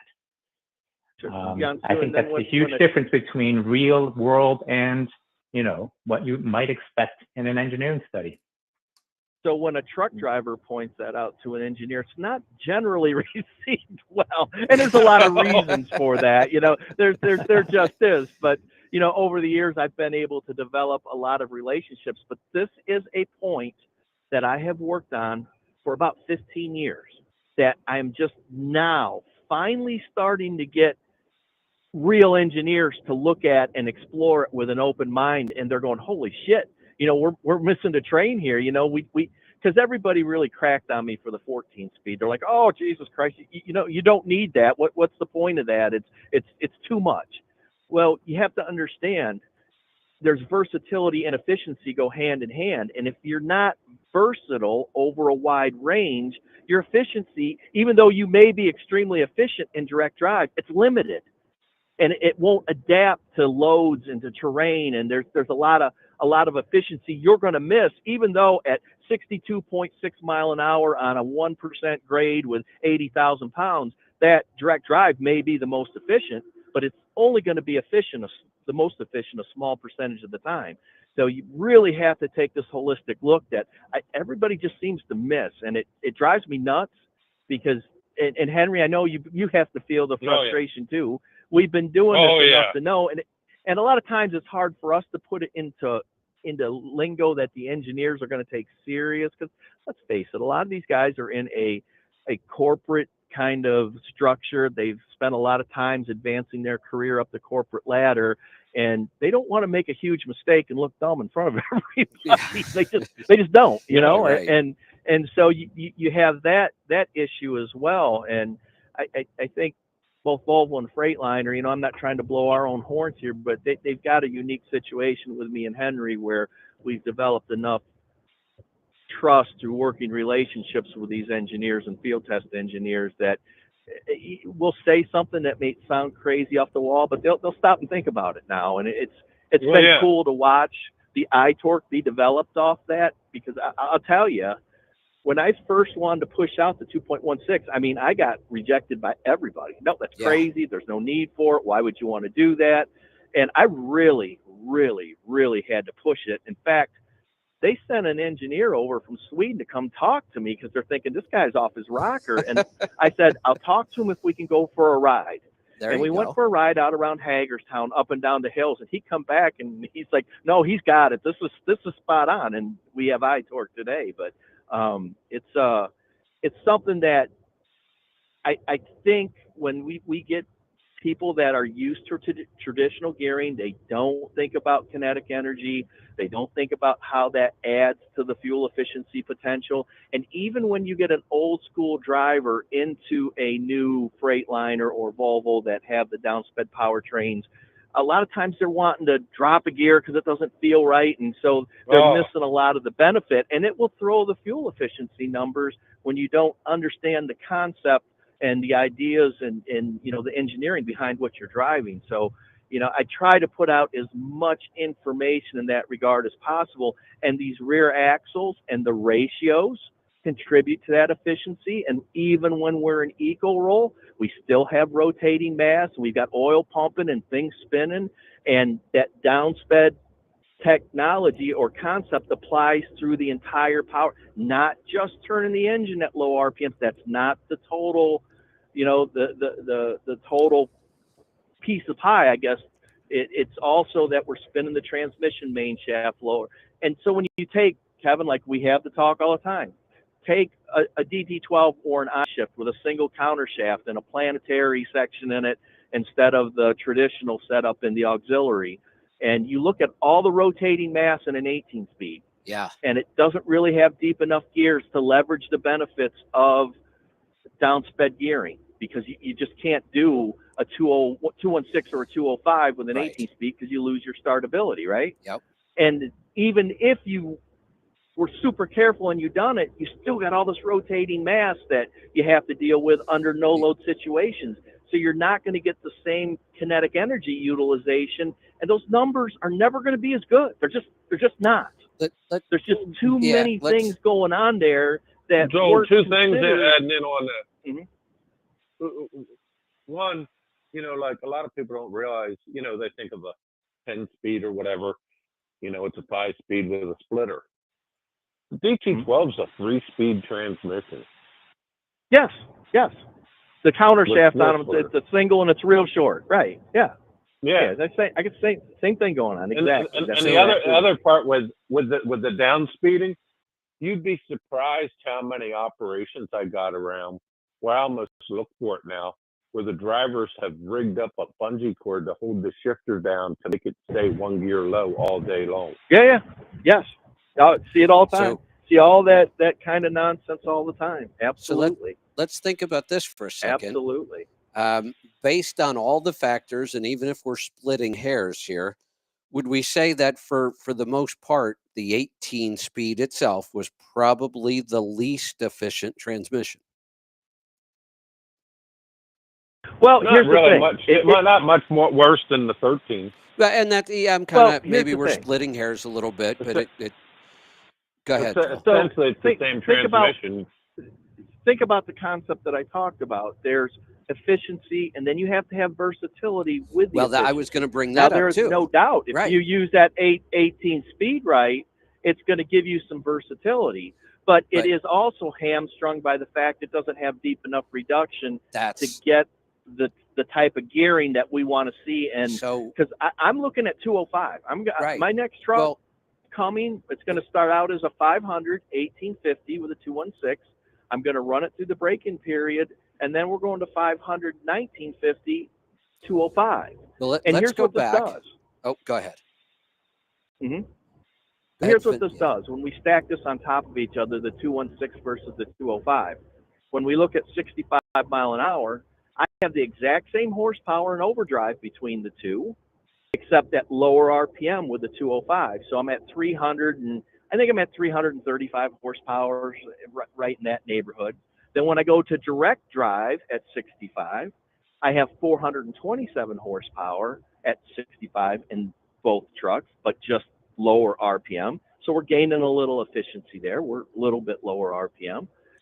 Then when I get into underdrive, I have 502 horsepower in the 205, and I have 455. So now I've even got some hill climbing ability to avoid getting deeper into the box, when we're really pulling hard in the hills. And that's always been kind of the pushback on downsped powertrains. They want to hold a high gear. They get a little weak in the hills. The 500 1950 205 is going to be a beast in the hills, and it's still going to be a downsped powertrain. When you compare a 308 500 VGT in overdrive, that truck is putting out 475 horsepower. And this is why we have to babysit the boost gauge. We're in overdrive, and every time you press the pedal a little bit, the boost gauge, because you can make 470. Do you need 475 horsepower in overdrive? Absolutely not. It works against you. When I make the downshift into direct, it only goes to 500 horse. You only gain in 25 horsepower. So it's at like 1700 RPM at 500 horsepower, where the 205, it's going to be in 10th gear, but we're going to be 1450-ish RPM at 500 horsepower. So about a 300 horsepower or 300 RPM delta with the same horsepower. Huge. So we're going to have some efficiency climbing hills for once. I've never been able to do that in the past. It's always been kind of the downfall of the downspeed powertrain. It sucks on the hills, and they weren't wrong. Right. But now if we push the limits, we bring another gear into play with a whole lot of horsepower and torque multiplication and a lot of things going on there for you at a reasonable RPM. I wouldn't necessarily call it downsped, but it's still reasonable. It's not over 1500. We're not, blowing it off the torque curve and picking up all the excessive, mechanical drag and pumping losses and all the other stuff associated with it. So, that's kind of where I'm headed, and we're trying to produce a powertrain that is adaptable over an extremely wide operating range that can literally do anything. So let's, that is going to be, because we've got that very deep reduction for startability at 32 to 1. Right. So with the 205, startability is not a problem, and I think it's going to be a winner. So let's go way back to when there was somewhat of a practical application for an 18 speed. It was a lot of the heavy haul, maybe construction around local and that kind of stuff. And then we started using them out on the highway. And this is the point I always want to come back to on the show, because we get so deep into this and we're talking about, a little percentage here and there. Our ultimate goal, I think everybody on this call would agree, is not to get the maximum fuel mileage. It's to get the best profit, to use our fuel as wisely as possible to get the best profit. If we have to spend $10,000 to do something to a truck that only returns us $1,000 a year in savings, we're not going to do that. That doesn't make sense. You guys are doing things like that to prove concepts. That's what we need to do. So I always want to bring it back to, we want to help people understand all of these things so they can apply it to their operation, but for profit, not necessarily always for fuel mileage. But if we go back, and then I always want to remind people about this. When you and Henry gain, even if you did something outrageous at this point and gained a half a mile per gallon, which is getting really difficult, almost impossible for you guys. Yeah. The dollar amount isn't all that exciting. It's nice, but it's not all that exciting. Yet way down at the other end of the scale, when we had these heavy haul setups getting 4 and 4.5 miles to the gallon, if we get them a half a mile gallon, it is huge. But their attitude was, no matter what I do, I get 4.3 miles. They wouldn't even know 4.3. I get 4.5 miles to the gallon, and it doesn't matter. So why would I bother? And I get such a good rate, it doesn't matter anyway, which really made me insane. But here's a couple of points to make on the business end of it and the finance end of it. So one of the things that an aggressively downsped powertrain does for you operationally is it allows you to adapt to the economic operating environment. Great point. When freight rates are in the toilet, fuel prices are up, you can slow that truck down, run very, very efficiently. When it's just the opposite, freight rates are through the roof and fuel prices are low, that truck's got really long legs. I mean, it's going to get right with the program, run 75 mile an hour and still get you some really decent fuel efficiency. So it's ultimately adaptable in that sense. Here's another real world example I'll give you. I work with John Bickner up in Canada who runs Super Bees. He's a 140,000 pound carrier. I love his He's stuff. running 6x2 iTorque stuff now. So he's got, I think, 60 trucks in his fleet, and a lot of them are leased to owner operators. And, you know, a lot of them are the 15 and 16 liter engines with the 391 gear ratios. And, you know, he's running a 13 liter 455, 1850, 6x2 with a 14 speed I-shift. And he averages 7 miles a gallon, pulling 140,000 pounds. In Canada. I love following his stuff because and I don't talk about it a lot because there's again, we got to go through all this stuff. Let's go back to that operation where, well, I've got an 18 speed and I do heavy hauler. I'm out in the mud pulling equipment out of construction sites. So I have to have the 18 speed. And it never had a low. Why did they put 18 gears in there and not give us one low enough that was practical? So then what do they have to do? They have to use 430s, 410s, 411s to make it work. Right. Which makes everything worse. Right. Now, the minute you get out on the road, now this is why you're getting 4.5 miles to the gallon. And if we could have gotten them to 5.5, they could buy a new truck every 3 years with the savings. Yeah. So I know Yansu will appreciate this. Think of the kinetic energy potential when we get rid of all that drag with that kind of weight. Yeah. think about how that thing's going to roll. That's right. They don't have any mechanical drag fighting back against that damn thing. You know, it's just like Henry with the aerodynamics. You know, Henry is an aerodynamic guy through and through. This is every bit as important, and maybe even more so, because when you get rid of the mechanical drag, it can leverage the benefits. It can leverage and optimize the benefits of the aero.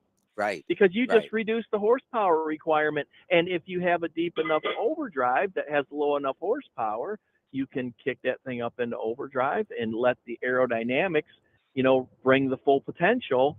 And I never hear anybody talking about that. It seems like everybody misses the boat on that as well. They're just like, well, put aerodynamics on a truck with 411s. It's the same as putting it on with a truck with 2160. It's not. No, it's not. You're going to get a way bigger bang for your buck. Yeah. So, there's a lot of things going on there. And, we hear so much I'll just say it. We hear so much bullshit getting flipped out there about rear axle ratios and, running indirect. There are times when running indirect makes sense, and it's generally a higher horsepower demand situation. There are times when it does make sense. There are even times to spec a direct drive powertrain. If you're in town a lot more and you spend a lot of time coming up to speed and you've got a dedicated turn and the exact weights and the exact terrain on everything, sure, I get it. Hey, Yunsu, if we start talking about local operations, don't we have to focus a lot more on rolling and mechanical resistance instead of aerodynamics and some of these other things? Yeah, no, you're absolutely right. I mean, local operations, aero plays a lot less part of it. And, acceleration and coasting become huge in that kind of an operation. And of course, driver behavior, of course, is a really big part of it as well. But, the easier you make it for the driver, the more likely he's going to do what's easiest to do, which is the right thing to do. There you go. All right. Hey, what do you say we get to some phone calls? We've had people on since the very beginning of the show. Go ahead. I have got to check in quick here and get back into a dock, but I will be back shortly. Got it. All right. We'll be here. Let's grab a call. We're going to go to New York. Brian, welcome.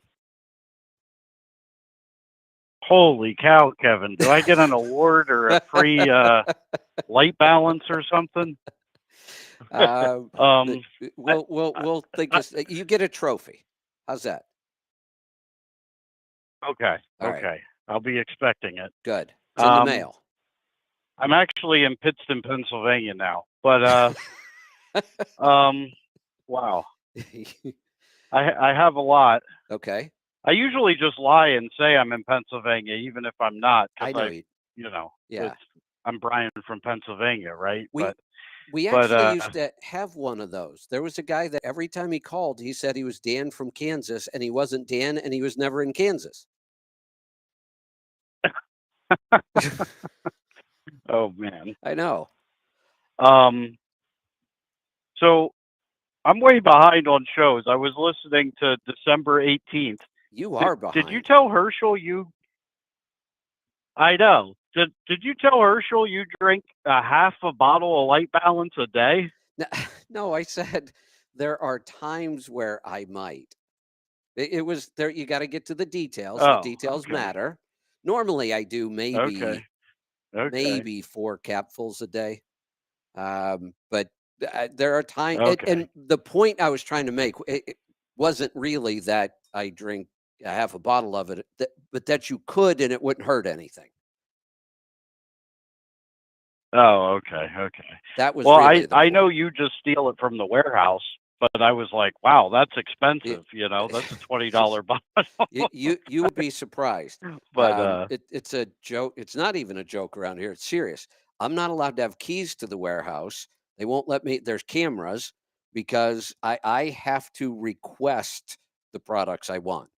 Because if they give me keys, I go in and I treat it like the candy store, and then I forget that all of that stuff has to be taken out of inventory, and I mess up all the inventory. So they don't let me anywhere near. In fact, this morning I got up early and I knew I needed I wanted all of our different coffees because I'm going to do one of those product showcases. So, but I had to request it, and Chelsea gets it, gathers it up, and takes it all out of inventory and brings it to me. So I don't have free range. Well, that's good. If you had free range, you'd probably be out of business. It'd be ugly. Yeah, that's why they don't let me do it. Well,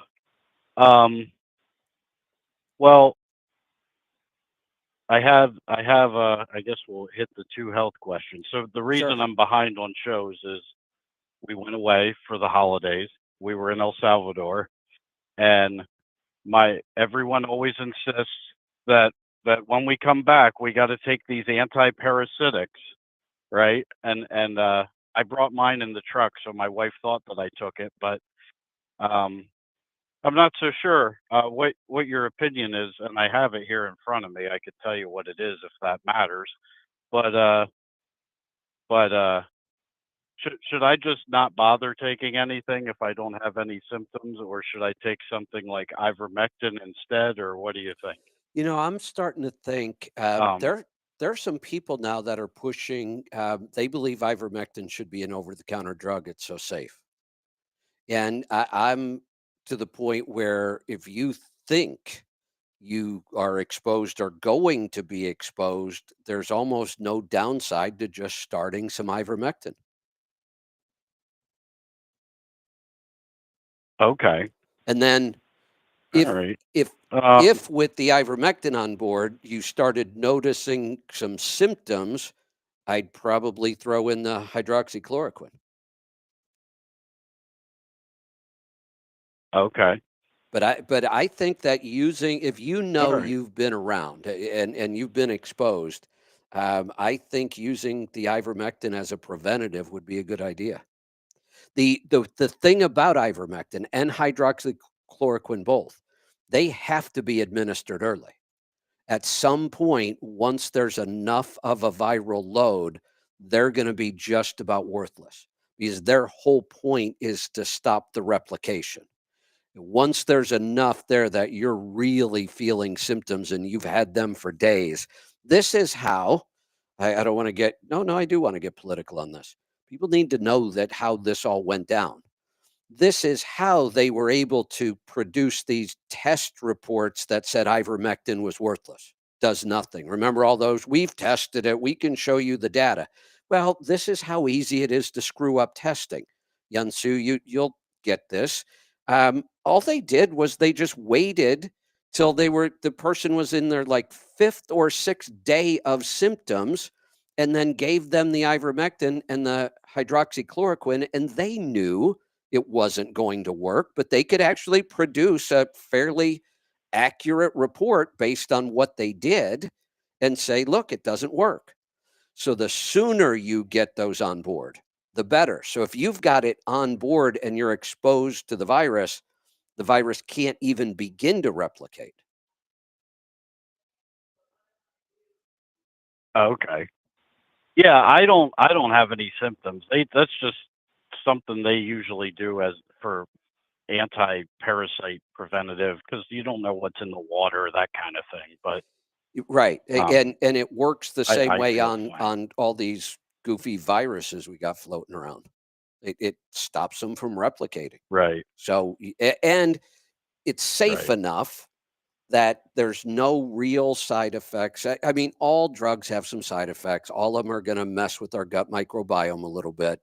But if you could have potentially been exposed or you've been around a lot of sick people, it's not a bad idea. I mean, I keep it on hand. I've never used it yet. The couple of times in the last several years that I got sick, it wasn't um, viral, and it probably wasn't going to help. But I keep it on hand. Okay. Is that something you guys can still help us get, or is there somewhere you can go, or just Google it? Um, yeah, I can. Honestly, the horse paste is just fine if you know how to dose it. It's really the exact same drug. It's just the dosing that you got to get right. But if Oh, you want okay. an actual human prescription, I'm drawing a blank. There's several groups of doctors now that will prescribe it.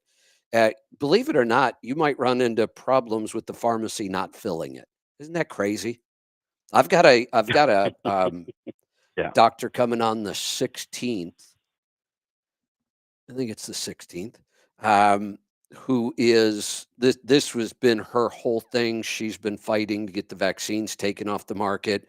She prescribed ivermectin and hydroxychloroquine to everybody and kept thousands of people out of the hospital. She was sued by the Texas Medical Board, and she got out of the whole system. She runs her own clinic, but she's still being sued by the board. I'm waiting to see what's going to happen. But we're going to have her on, and I'm sure I'm going to learn a ton of stuff about this because she was one of the first on this, and she's been all over it for years. Okay. We have some So what I doctors wanted to that we apologize. personally worked with, And we agreed with them up front. We would never put anything out on the air because of these kind of things. Right. There are some visible groups out there that are doing it. There's one big one, and I just can't think of the name of the group or the website right now, but we can get it for you.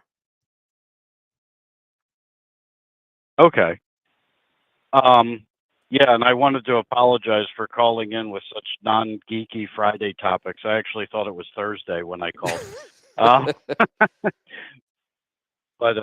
But anyway, missed you at the NASDAQ conference. I had an opportunity that I couldn't say no to for a show load for a direct customer. So oh, nice. And I got to go to Arizona, which I haven't been to since like I started driving 15 years ago because I never leave the Northeast. But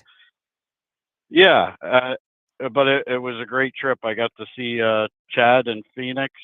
If anybody runs through there, the best alignment guy in the world. That's right. Got me all set up. Good deal. And the shop he's working out of there, Excalibur. If you need any kind of engine work in the Southeast or the Southwest, he's as OCD as they come, and you can see how OCD. What's that? Interesting. I need to I need to get Chad on the show so we can talk about that. Then I didn't even know he was aligned with the. Oh, there's a good word to use. That he's aligned with a shop down there. Yeah. Oh, good. Yeah. Excalibur Diesel in Apache Junction. If you look him up on TikTok, he calls him TikTok Tim because he spends as much time making TikTok videos as he does building engines. But well, good. It's pretty amazing his attention to detail. Excellent. But so my sister-in-law, she eats pretty clean, a lot cleaner than I do. On the same thought process as us. She's having a problem with overload of potassium, and I guess some symptoms associated with it. How is she sure that it is potassium? Blood work? Yeah, I wanted to see the blood work, but I haven't. But yeah, she was tested for it. Yeah, and I'd need to see the blood work because it's kind of like an oil analysis. That there's probably some other reason we might find in the blood work of why. And I need to know how elevated it is, and if she's supplementing. Yeah.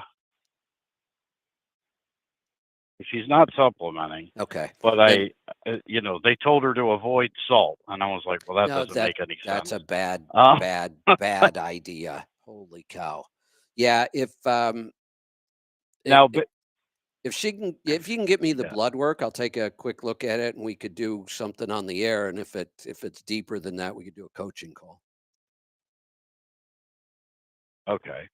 Well, my off the cuff advice listening to you was, well, no, don't avoid salt. Eat more salt, good salt, and maybe add some of that mellow yellow magnesium to kind of balance out the, right? Does that make sense? Well, yeah. Any time we supplement magnesium in almost all or any of its forms, it's a good thing. Almost everybody tends to be deficient in magnesium. That's one we can, and you can continuously take some forms of magnesium. You could take about 10 times the daily dose. Doesn't hurt a thing. So it's one of those we can just load up if we need to, if it looks. But before I would make that I can make the recommendation because it's not going to hurt anything. But before I know if it would help anything or not, I need to see the rest of the blood work. Sure. Okay. All right. And once I called in, I figured it's January, and my numbers, if you want to look at them today, or let's. Can you call on Monday with numbers? That'd be fun. Yeah.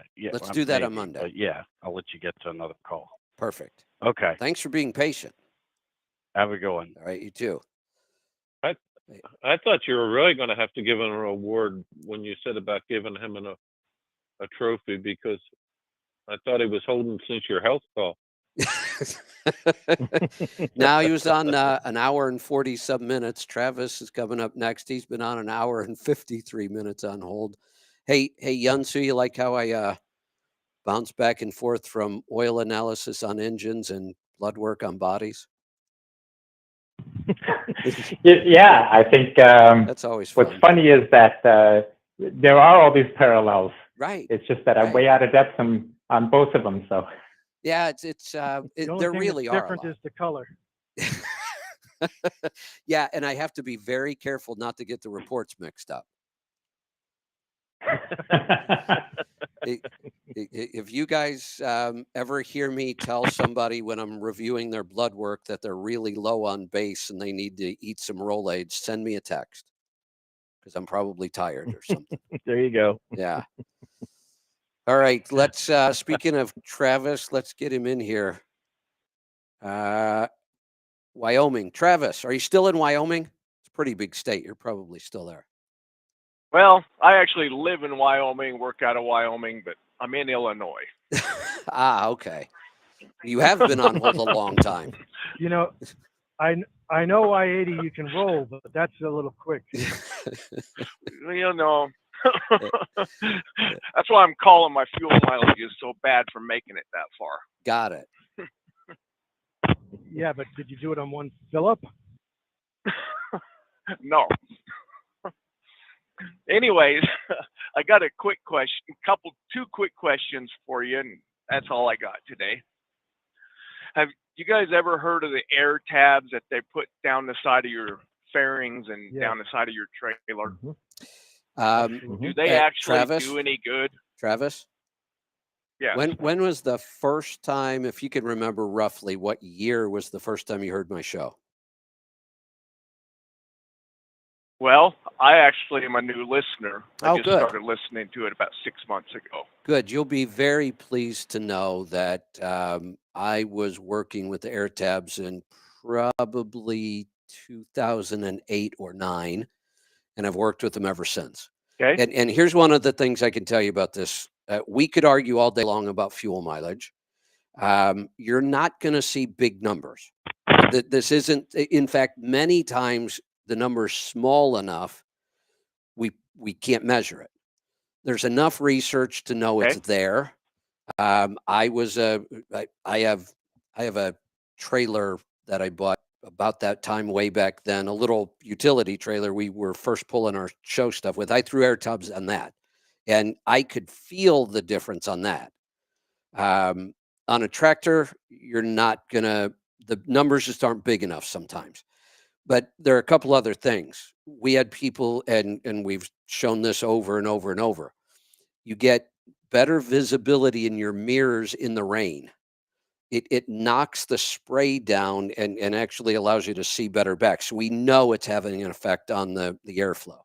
The science says it's having an effect on the airflow. And Yunsu, I'd like you to jump in here in a second if you've got any thoughts on this. The other thing, we sold lots and lots of these for years and years because people say that they can feel a stability difference. Maybe there was a placebo effect going on here, but they talked about the rain spray. They're fairly inexpensive, easy to put on yourself, zero maintenance. They last forever. And I've never had, and this is almost unheard of with what I do, promoting and selling products for this kind of stuff. I don't believe we ever had a single complaint about air tabs. So yeah, I think Kevin? it's a wonderful product. Go ahead, Joel. Kevin. Yeah. So I think you're spot on with everything that you said, that it's very difficult to see any fuel efficiency bump. And you're right, you know, is the cab rocking back and forth? Is that a placebo effect? Who can actually measure that? The one thing that I was able to do beyond a shadow of a doubt, and I got photographic evidence, and I'll send you these pictures when I get a chance to look it up. So I spent one winter running across Wyoming, and I'd put air tabs on the truck and trailer, and I ran with a guy that we were running the same route, and he didn't have them on, and there was absolutely 100% without question, the trailer stays cleaner longer. You don't get the chocolate milk mustache up the side of the trailer. I mean, you have it's reduced about 75% when the air tabs are on there. Could I ever record a fuel efficiency delta? Nope, I couldn't do it. Right. Now, your average person in the real world, you got to have more than a 0.3 of a mile a gallon delta to see the difference. And you're not going to get 0.3 of a mile a gallon out of air tabs. Right. It's not going to get it. Yeah. So something, all I can say is something is happening because the trailer stays cleaner. Yeah. I am also a firm believer that it helps knock road spray down, especially at night with the really bright headlights we have nowadays. People coming up behind you and you're blowing that mist out without them. When you have it on, it's not near as bad. And I tend to believe I have better visibility too. But the only thing that I can prove is that the trailer stays cleaner longer. Interesting. Yeah, and we've heard these kinds of stories over and over and over. The rain spray, the stability. I have heard that snow thing because it was so obvious to people that something changed with that whole snow and mud effect on their trailer that they were like, what and then it dawned on them that we've shifted the airflow. Yeah. Kevin, something is definitely going on. We just started working with a company in Denmark that makes an air tab type of product. It's called V Spoilers. Okay. Just this morning, they sent me their equivalent, their European equivalent to our SmartWay testing. I haven't, because I'm sitting here driving and talking to you guys, I haven't read it yet. Okay. And whether they did it by CFD, and I believe I hesitate to say what the percentage is because I haven't read the report, but I believe it's around 1.7% on the tractor only. Yeah. So, like Joe said, 1.7 tractor only. So, fuel savings. I do have. Go ahead. That's within that noise band. That can you really see it on your fuel gauges? Right. Which, by the way, I'm still excited about what you talked about earlier. Good. Good.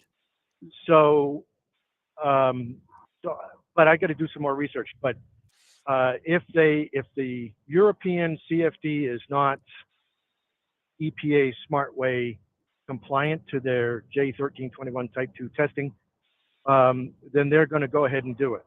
That's how committed they are. I know AirTabs and the other guy, the other one, the Vortex generator, can't remember who it is, but yeah, I know who you're talking about. I know it's Len Prince, but yeah, but they are not EPA SmartWay tested. So this quantification and this commitment, because in Europe they've got it's much more complicated as far as fuel savings and the tax credits and emission offsets and whatnot. So they are committed to actually quantifying that and really putting the numbers to it. Yeah. So, well, send me anything you've got. I'd like to see it. I will. It's funny how, Kevin, everything in your show seems to kind of relate to something we talked about earlier today already. Right. And this kind of reminds me of the conversation we had at the beginning, right? About what the engineer might see at his desktop versus what you can actually find in reality. And, I've never actually looked at data for an AirTab. Nobody's ever asked me to look at it or ever thought about it. But to me, I've always kind of viewed it as one of these things where there's I don't know what the cost. I imagine it can't be that expensive. There's almost no risk of them giving you any kind of downtime. Right. And if there's any kind of benefit, even if it's just, reduced dirt on the trailer or spray in the rearview mirror, right? What's it going to hurt, right? I think that's kind of the category where AirTabs to me have always been. And so that's it's interesting to see, though, if there's actual data to go after too. Yeah, and that's where we are. We were never claiming, look, you're going to see this. We can show you proof. We gained this much mileage. I would say, look, I tried as much as I could. anytime we saw somewhat of a bump, it could have been many other things and noise and, but we said, look, just what you just said. I can't find a downside, and we have people that absolutely love them, and we don't get any complaints about them, which is almost impossible when you deal with these kind of products. So it's Okay. yeah, I'd love to see if there's something new out there on this. Just saving a couple of truck washes gives you the ROI that pays for the darn things by itself. There you go. And just for the fun of it, and there wasn't much room. I think I got maybe 4 or 5 of them. When we had that little smart car that I would drag around in the back of my toy hauler or on the back of the tractor when I was using the tractor for the RV, I put them across the top of the back roof line. And they look cool, and everybody would ask you about them. But I have no idea what they did on that. What I probably should have done, since that thing only had a 700cc 3-cylinder engine in it, I probably should have gotten it up to top speed and then put the air tabs on and see if I got another mile or two. The problem is when I got that thing up around 85 one time, it was like driving a go-kart. I mean, it was so squirrely and that steering wheel was so touchy. I got a little worried at 85 in it. And it still had more to go. It had a pretty tall, I had the original German version that was built by Mercedes. And then they licensed it to the American Smart Car Company. But mine had come over. I had to get my oil filters from Germany when I had that thing. And I kind of traded it to one of my neighbors for some future artwork. So it's still here in town. That thing had an auto shift in it. It was a manual transmission shifted by the computer and a centrifugal clutch or whatever clutch technology they used. I think it was centrifugal, which, by the way, when I built that ramp system to drive it up on top of the back of the tractor, was not a good thing. But you had to get the engine going so fast to get the centrifugal clutch to kick in. Dukes of Hazzard go off Kevin the other side. Knievel. Yeah. So after doing that about 5 times, I thought, okay, there's got to be a better way. I actually put a winch on the other side with a remote, and I would still put it in gear and drive it up, but I would use the winch to assist and make it a little easier. But that got a little crazy for a while. Oh, that's funny. All right, let's grab another call. Let's go to Florida. Joe, what's on your mind? Good afternoon, gentlemen. I am in Florida and I live in Florida, so. Well, good. I got a different question. Sure. I'm needing a yard dog. So it's not going to be run very many miles or anything like that. It's just spot around trailers.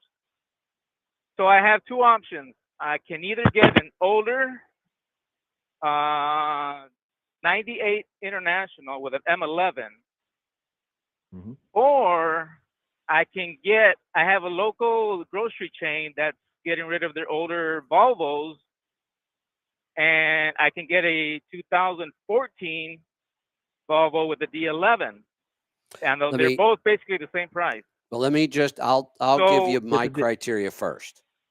So I'm going to make this really simple. Without thinking about anything at all, which truck do you like better? Well, I kind of like them both. Well, no, one is newer. Well, okay, then I'll give you another simple criteria. If you like them both that much, flip a coin right now. Heads, you buy the Volvo. Tails, you buy the International. Well, I'm worried about the emissions.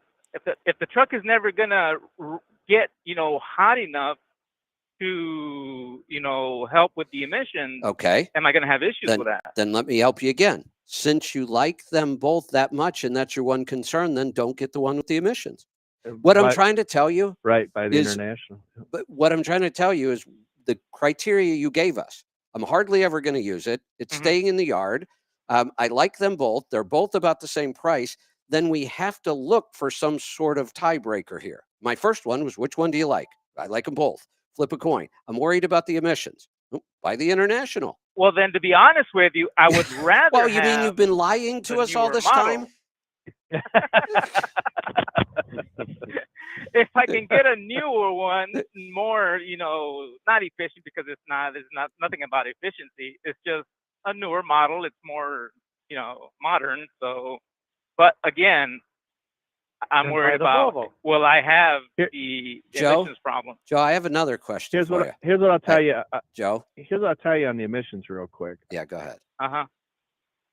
Go ahead, So Joe. on that D11, if you buy that truck, if you buy that one, you run the overhead, you verify that exhaust plungers are in, you retorque the injectors, you replace the boost sensor, you clean off the crank position sensor, you clean off the cam position sensors, replace the fuel pressure sensor, and then pull the DPF filter out, get a power washer, just wash the damn thing out till the water runs clear, let it dry, put it back in.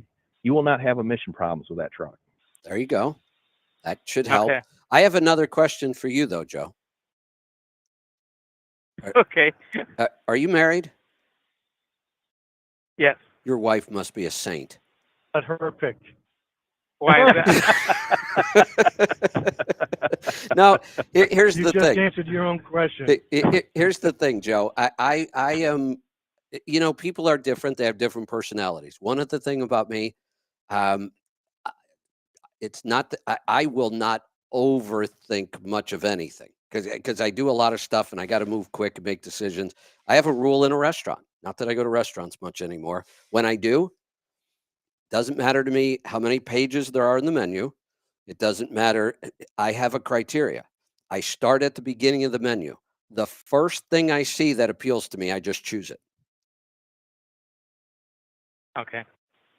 You're way overthinking this, but I'm sure that's just your personality. Am I really? Oh. Does anybody else on the call think so? Well, here's the thing. A lot of this stuff, I don't want to say it's irrelevant, but the duty cycle that you've described. That's what I mean. Right. Yeah. So you're if not you were talking about an over-the-road truck in a duty right. cycle, then we would have a different Totally. response. Right. That's what I mean. It's not that I would always tell you, Joe, why are you thinking about all these things? If you were calling us with the decision on a truck you make a lot of profit off of or want to, and you're going to run 120,000 miles a year, we would be deep diving even deeper into all of these things. But it's the situation. Right. I'll go with you, Alec. It's irrelevant. But you guys are both being negative here. The positive side of this is he cannot make the wrong decision. There's another. Well, that's right? Another reason why we can just flip a coin. Yes, exactly. Here, so. I don't want to make there the wrong you go. decision. You can't. Yeah. No, well, I won't chime in real quickly though. Go ahead. Yeah, let me chime in real quickly though. Okay. And I have to admit I was a little distracted, so I didn't quite hear all the criteria, and I didn't hear what the two trucks are that you're thinking about. It's irrelevant. But I do know with yard tracks, usually the number one most expensive repair item on those is the emissions equipment, because they don't. No, it's the emissions stuff, because they don't get hot enough, they don't run enough. The emission stuff isn't really tested for that. And when they designed and developed all that emission stuff, they spent a ton of money developing and validating it for on road. And then they kind of carried over the same equipment to the yard tractor stuff.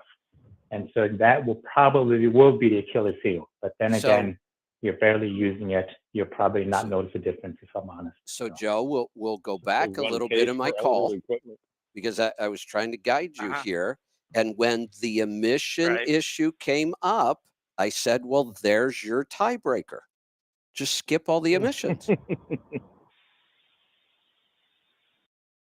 Okay. I Still don't know which one I'm going to get. I though, knew but that. okay. I knew you were Have going more to say information. that. But Dude. you know, to counter what Young Sue said, you know, you can go the Joel route Right. and prophylactically address that concern. And you know, for me, I was thinking that the clutch was the issue because the you know, you're going to be shifting gears a lot and starting and stopping a lot. So you might go with the one that has the least miles on the clutch.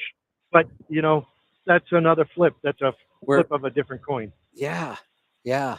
You know, and all these trucks are like 280,000 miles. So they've done a lot of yard work potentially. Well, neither one of these are yard trucks. Or the grocery store. Right. The grocery store is changing all they're renewing their equipment. Yeah, So these all aren't the yard older trucks. they're selling. We're just going to be using it as a though. yard truck. Right. Yes. Yeah. So we're back to it flip a coin. It's you know, here's another good example.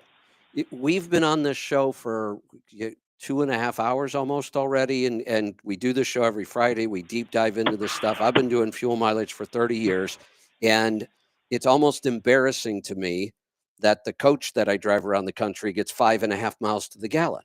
And people say, why don't you have all this stuff on that? And I'm like, first off, I would never have a return on investment on this. I don't use this for profit, and I don't want to have to deal with all that other stuff. I just want to keep it as simple as possible. So even me, and I'm going to put, you know, there are some years I put 10, 12, 15,000 miles on it. I mean, it's not just sitting around, but I've done the math enough to know that I'm just, the one thing I might put on it, because they offered, and I like those guys a lot, if I can, I almost did it on the way back from Nashville on my last trip. AirDog wants to put an AirDog on it. And that'll be fun. But I wouldn't go buy an AirDog and do the work to put it on myself. But if they'll let me pull in and they'll put it on, and okay, we could do that. But the fuel mileage on that vehicle, as much as I love fuel mileage, and we're talking the same engine, it's got a C13, we're talking about the same tires, all of those. I could do all these things I talk about just about. But why would I? The fuel mileage on that vehicle is almost irrelevant to me. Yeah. Okay. Well, I guess I'll flip a coin. There you go. Let us know. I thought you should. I thought you should flip it on the air right now, so we're all not in suspense. Well, I'm driving now, so I'll probably drop the coin. All right. Don't do that then. Call us back and let us know. All right. Well, I appreciate you guys. You're welcome. Will do. Thanks for the call. Let's go to Washington. Cole, welcome. Hi, guys. Hey, Kevin, I wanted to, I don't know if you remember, but I was in the coaching for a while, and you kind of helped me develop a driver salary. Yeah. How's that going? And so I kind of have that perfected and tested, and I wanted to give feedback on that. Sure. So that'll be kind of fun. And then earlier, I do kind of agree with Joel about that rolling window. I've noticed that too. And he mentioned that we don't really have anybody out here testing the Cummins and the PACCAR, but I try to call in every once in a while and give numbers to try to, because no one really does that. But no, we'd love to hear from you more. In fact, why don't we schedule for you for a Friday show where we just keep you on and we talk about that kind of stuff, and you can help other people with it. Yeah, that would be fun. I don't know if my schedule will allow it. I don't know if you remember, I call in kind of periodically just because I'm booking loads so often and having to be on the call with brokers. It's difficult. But well, here's the way we could do this. If it's I don't even care if it's 8:20 on a Friday and we're already on the show, and for whatever reason you've got time that day, call and say, hey, I can hang out for an hour or whatever, and just hang out with us for a bit. Mm-hmm. Yeah, I mean, I'm not an expert like the rest of them, but I do have the equipment, and I've been doing a lot of testing with it, so I have a lot of firsthand experience, and that's the only place I'm getting it from. Well, that's what we love. But yeah, the other thing about the rolling window and the down speeding that we were talking about, I love that conversation. Ultimately, just kind of like the last conversation, it doesn't really matter much. I know that's gonna, Joel's gonna be like, "What do you mean?" But it ultimately what we're looking at is a low cost per mile, right? Mm-hmm. And when you're talking about, you mentioned it, Kevin, you're talking about 9 to 10 miles to the gallon changes your fuel cost by 1 or 2 cents. And for example, like if we look at Purple Haze being kind of the place we point to for fuel mileage, and then really Henry is getting quite a bit better fuel mileage, both of which are 6x2s. And you look at the roll window. Yes, there's a big difference in roll window as you go up in gears, but ultimately we're talking about tenths of a mile per gallon improvements. Yeah, a lot of this stuff, right? Is. Yeah, and that's the way it always is. Jumping in on that, but and we're also figuring fuel at where it's priced right now. Right. So, yeah. I remember when I was flatbedding, and because everybody was in the 5s, and fuel was cheap, it was under $1 a gallon, and nobody wanted to go there, and they were like, "Well, it isn't that big of a difference." Money-wise, because fuel was 79 cents. Along those lines, that I was at 7. This is what it changed. Here's something I want all of you guys on the call to think about for a second, because I talked about this new technology and all the ideas. I want to get them all out and on paper and see what we could do or what we couldn't. One of the things I'd love to develop is a really accurate version of what that feature we built into the scan gauge that allows you to compare rate against fuel mileage while you're driving.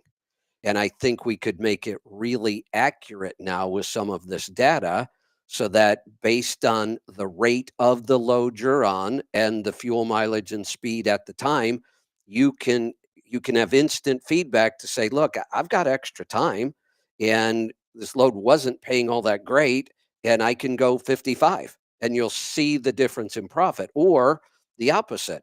Man, this thing's paying really good, and there's a bunch of freight around it today, and things have been booming. I want to get there as quick as I can. And you'd be able to kind of customize your speed on every load and every day.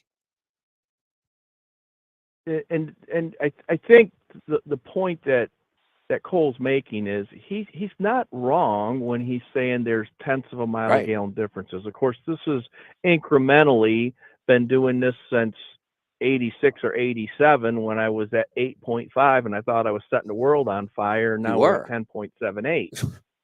When you look at that over time, that is a significant difference. But this is exactly why I brought or mentioned the versatility aspect of it, because you're right. It's not all about just the efficiency. It's about the versatility to adapt to different duty cycles and to economic cycles. Right to your point. And so, Kevin, you're talking about looking at something on scan gauge. If you have a direct drive truck where you can't really shift out of that gear at highway speed, why does it matter? What difference does it make? Right. You're just kind of stuck. Now, if I got 3 gears at highway speed and the economic circumstances change on a load, now I can do what I need to do. Or if this load is super heavy or if it's super light, I can adapt the truck to it. And that will have a significant impact on each individual load, on potential revenue. If you got to run 75 or 80 mile an hour to make a load work because you're going to make an extra $7,000 that day, hey, I get it. Kick it in the ass and go. But we want to run it as efficient as possible. And when we can manage those RPMs at high speed, we also help to drive down maintenance costs, because you always have to remember that there is a link, and it doesn't apply exactly the same across every manufacturer's engine, but there is a link between excessive RPM and power demand. Joel? Now, if your power demand is high and the RPM is high, you're fine. But if power demand is low and you have excessive RPM, now you're cooling off combustion and making soot. Joel, you just gave me another idea. There's a lot to this. You just gave me another idea. Yeah. Let me jump in here as well, Kevin. I absolutely love what you said about, this trade-off between speed and fuel economy. And that you should be making that in real time based on based on where you are and what's going on around you, right? And that's something actually that I talked to Henry about as well. We've been doing his dash and looking at it, and of course I don't see the rates he's getting in, and he's got his loads kind of mapped out already. So it's not necessarily about that, but it's really more about can he finish the route that he has planned the way he's got it mapped out, and what's the trade-off he's willing to make? And on the dash, we even show what is it costing him to run between 70 and 75 versus 60, 65 to 70, and or even a bucket below that. And there's definitely, I think his truck is pretty aerodynamic and it does pretty well, but he's absolutely making a trade-off. But I would never say that that's not a good trade-off. You're making a trade-off as long as you're making a conscious trade-off, right? And know why you're trading it off, as opposed to just I want to run fast, because God knows faster is always better. We'll go back to your beginning statement. We're going to make a financial decision, not an emotional decision. Yeah, absolutely. Yeah. And I'm very much a pragmatist, right? If I were purely about only fuel economy rules everything, then I'd say you slow down.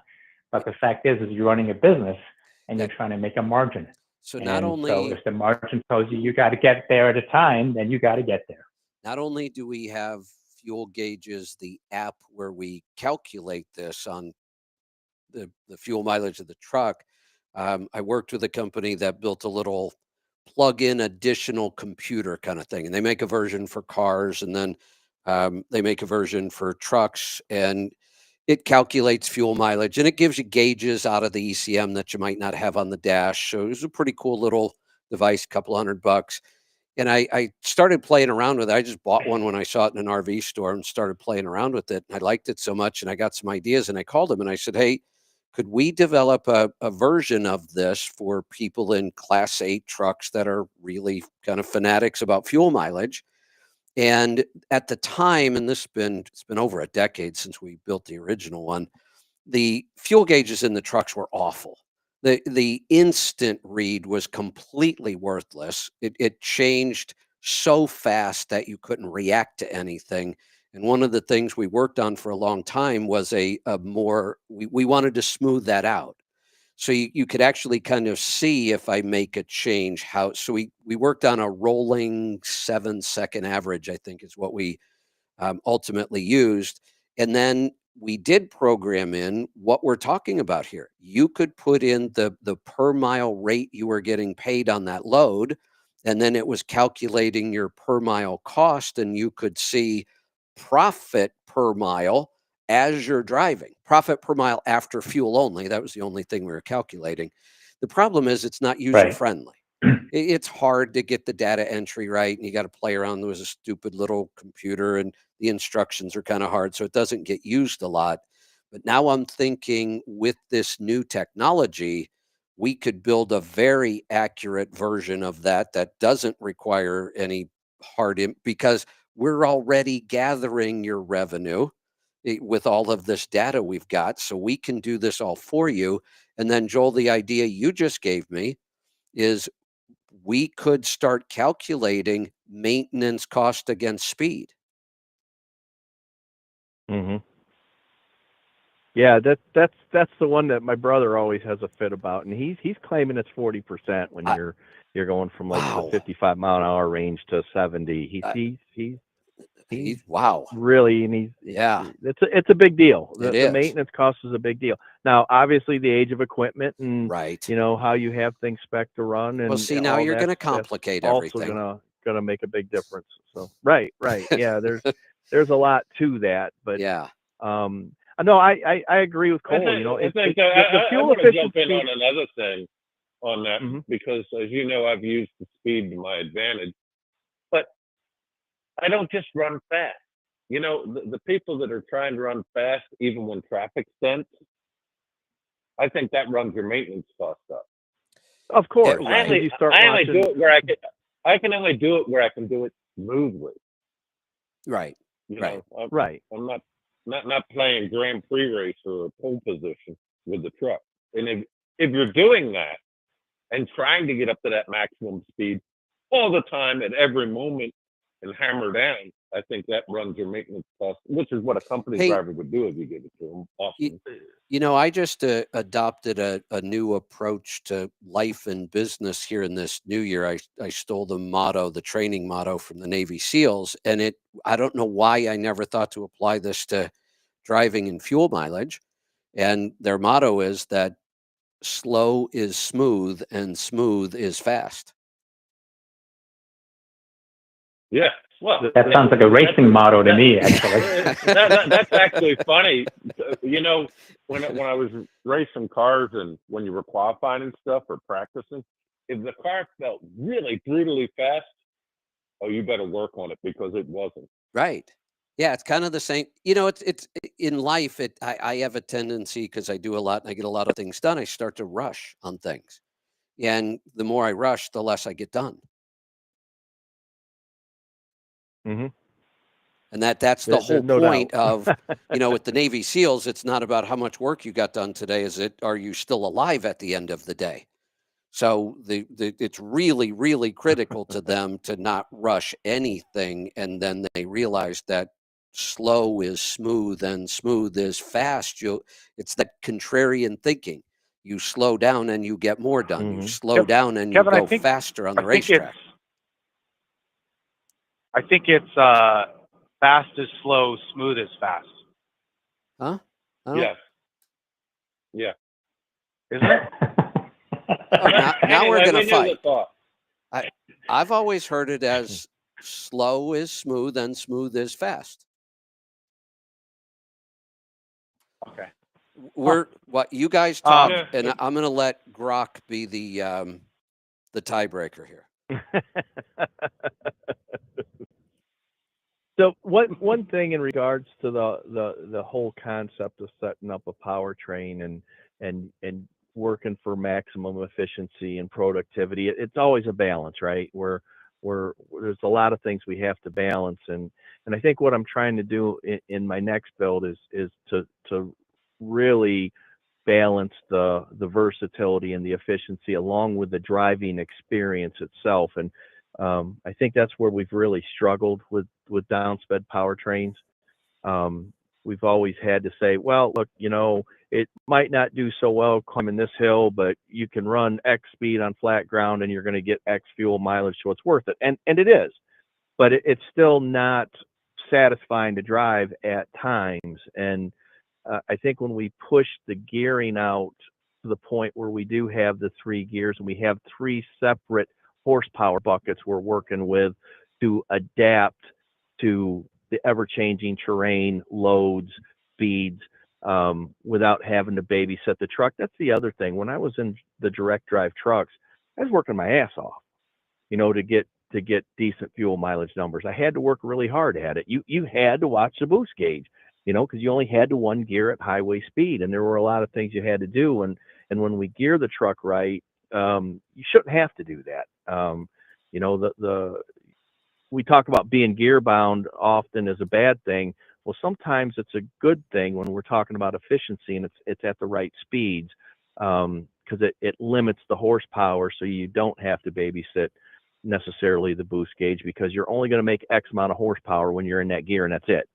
And if that horsepower range closely reflects your duty cycle requirement for horsepower, then you don't really have to babysit anything. You can just let the cruise control do its job. So having that versatility, I think, improves every aspect of it. And I think Cole's right. You know, once you get to it, you may be talking tenths of a mile a gallon, and you're not going to base your entire decision on buying a truck on a tenth of a mile a gallon.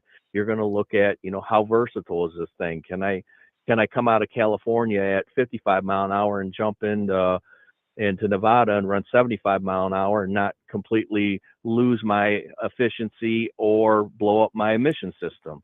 Some trucks won't do that. Yeah, Joel, Direct drives really struggles with that. I think another thing that I've been noticing, and Kevin kind of rings this bell a little bit more. You're not really in that world. You're looking at just the efficiency, but I think the truck purchase cost comes into play. Yeah. When you had mentioned, you know, when you look at your TC engines, where that's kind of where the down speeding that you're talking about started. That was 2022 or maybe 2023. So we're looking at a very expensive truck. And with the numbers that we have today in our marketplace, we can't afford $100 truck payment, let alone a $3,000 truck payment. So that becomes the bigger concern. And for some operations, you are correct, but just remember that a lot of times your individual situation does not apply universally. Now, it will apply to the people that you talk to and benchmark to. I know lots of fleets that are buying new trucks right now, and they're happy to do it. And I know owner operators. You know, and there's here's where there are some owner operators. So everybody's kind of in a different position, and I get it. You have to watch your money. You have to watch your expenses. And I agree, we're in a down market. We just are. Yeah. I get it. Well, and right now may not be the best time for somebody to buy a new truck. I completely understand that. Well, when it comes up most of the time for me, when it's a critical decision, is when I'm helping somebody buy their first truck. That's when this is right. Absolutely. Yep. I mean, I'm almost never going to be buying a brand new truck for somebody with their first truck. And my best approach is, if we can get you a $25,000 truck that's reasonably efficient, and we can today. I can buy 2018, 2019 Volvos for $25,000 and $30,000 now, and they're well spec'd and they're going to do really well. And I Freightliner same way, but that's when it becomes critical. I'm not going to worry about a mile and a half or even 2 miles to the gallon when I'm comparing $25,000 for somebody's first truck or $180,000 or $200,000.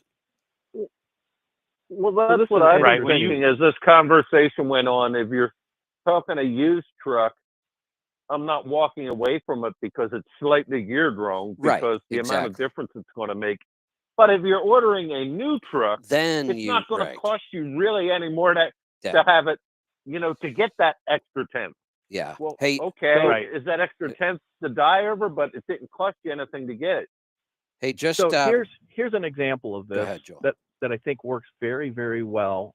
I just turned one of our test trucks that we had from Volvo, my brother's fleet. It was a 2018 VNR direct drive D11, and it ran generally Ohio, Indiana, Illinois, Michigan, Wisconsin, Kentucky, West Virginia, and then occasionally to New England and a little bit to the southeast.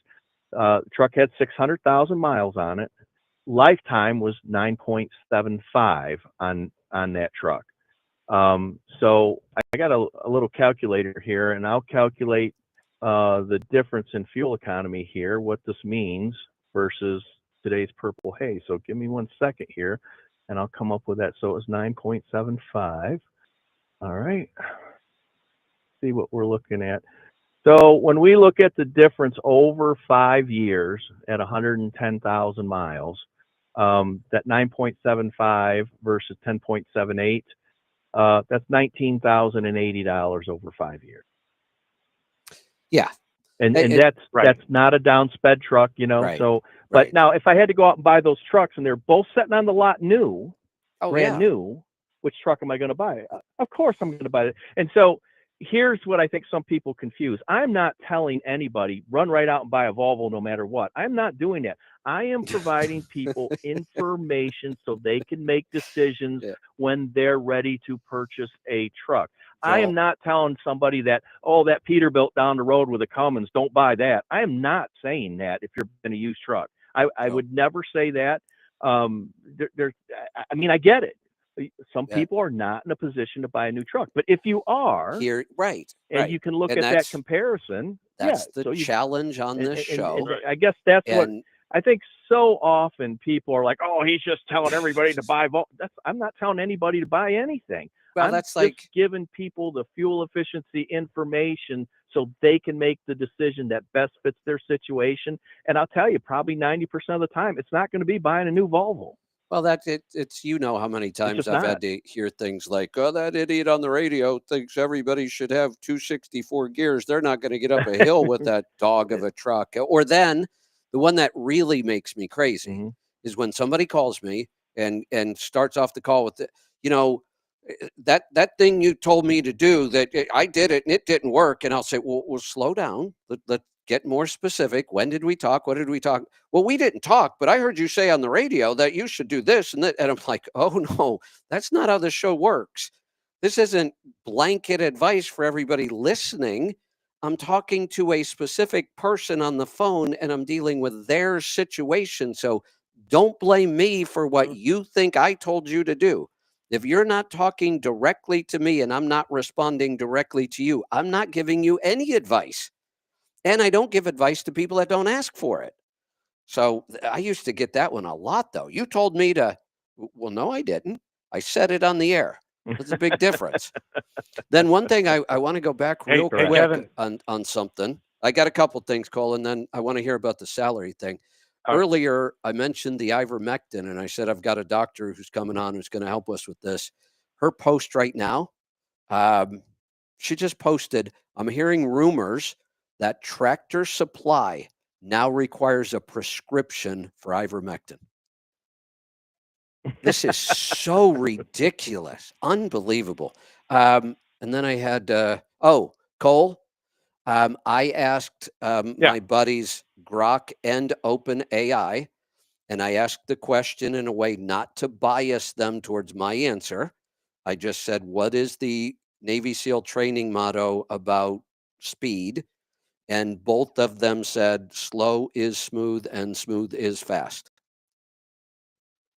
Oh, thought it was the other way.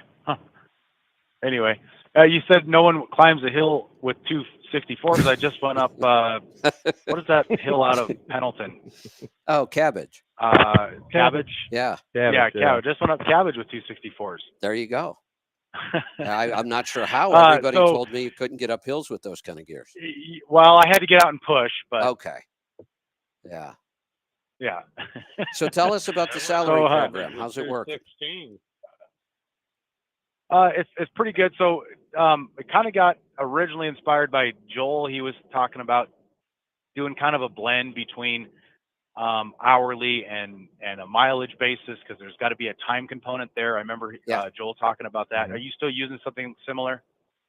Yep. Yes. Okay.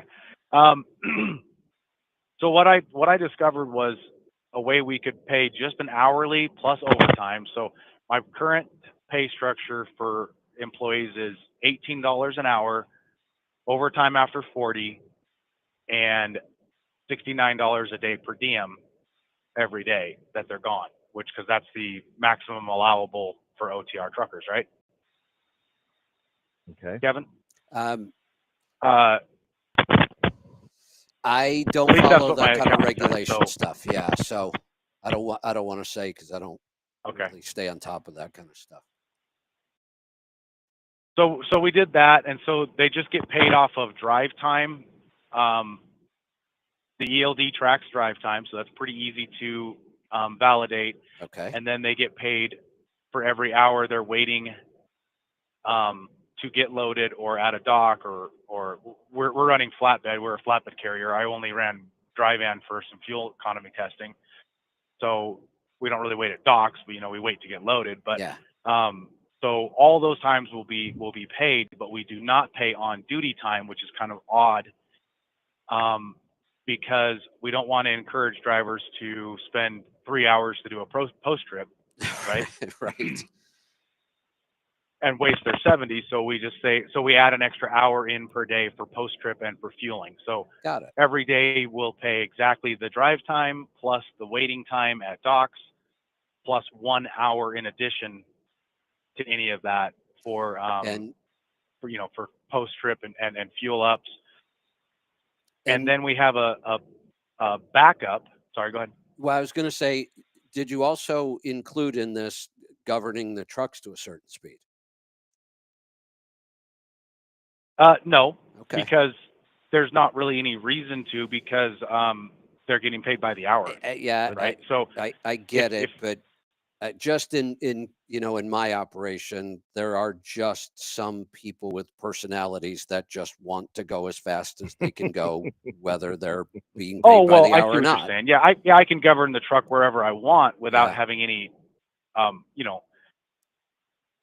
it won't affect their pay, is what I'm getting at, by governing the truck, which is a big problem with the mileage pay, because as you govern the truck, so do you govern their pay. You're punishing the driver. Oh, absolutely, that's exactly and right. that's why I asked: are you doing it in combination with this?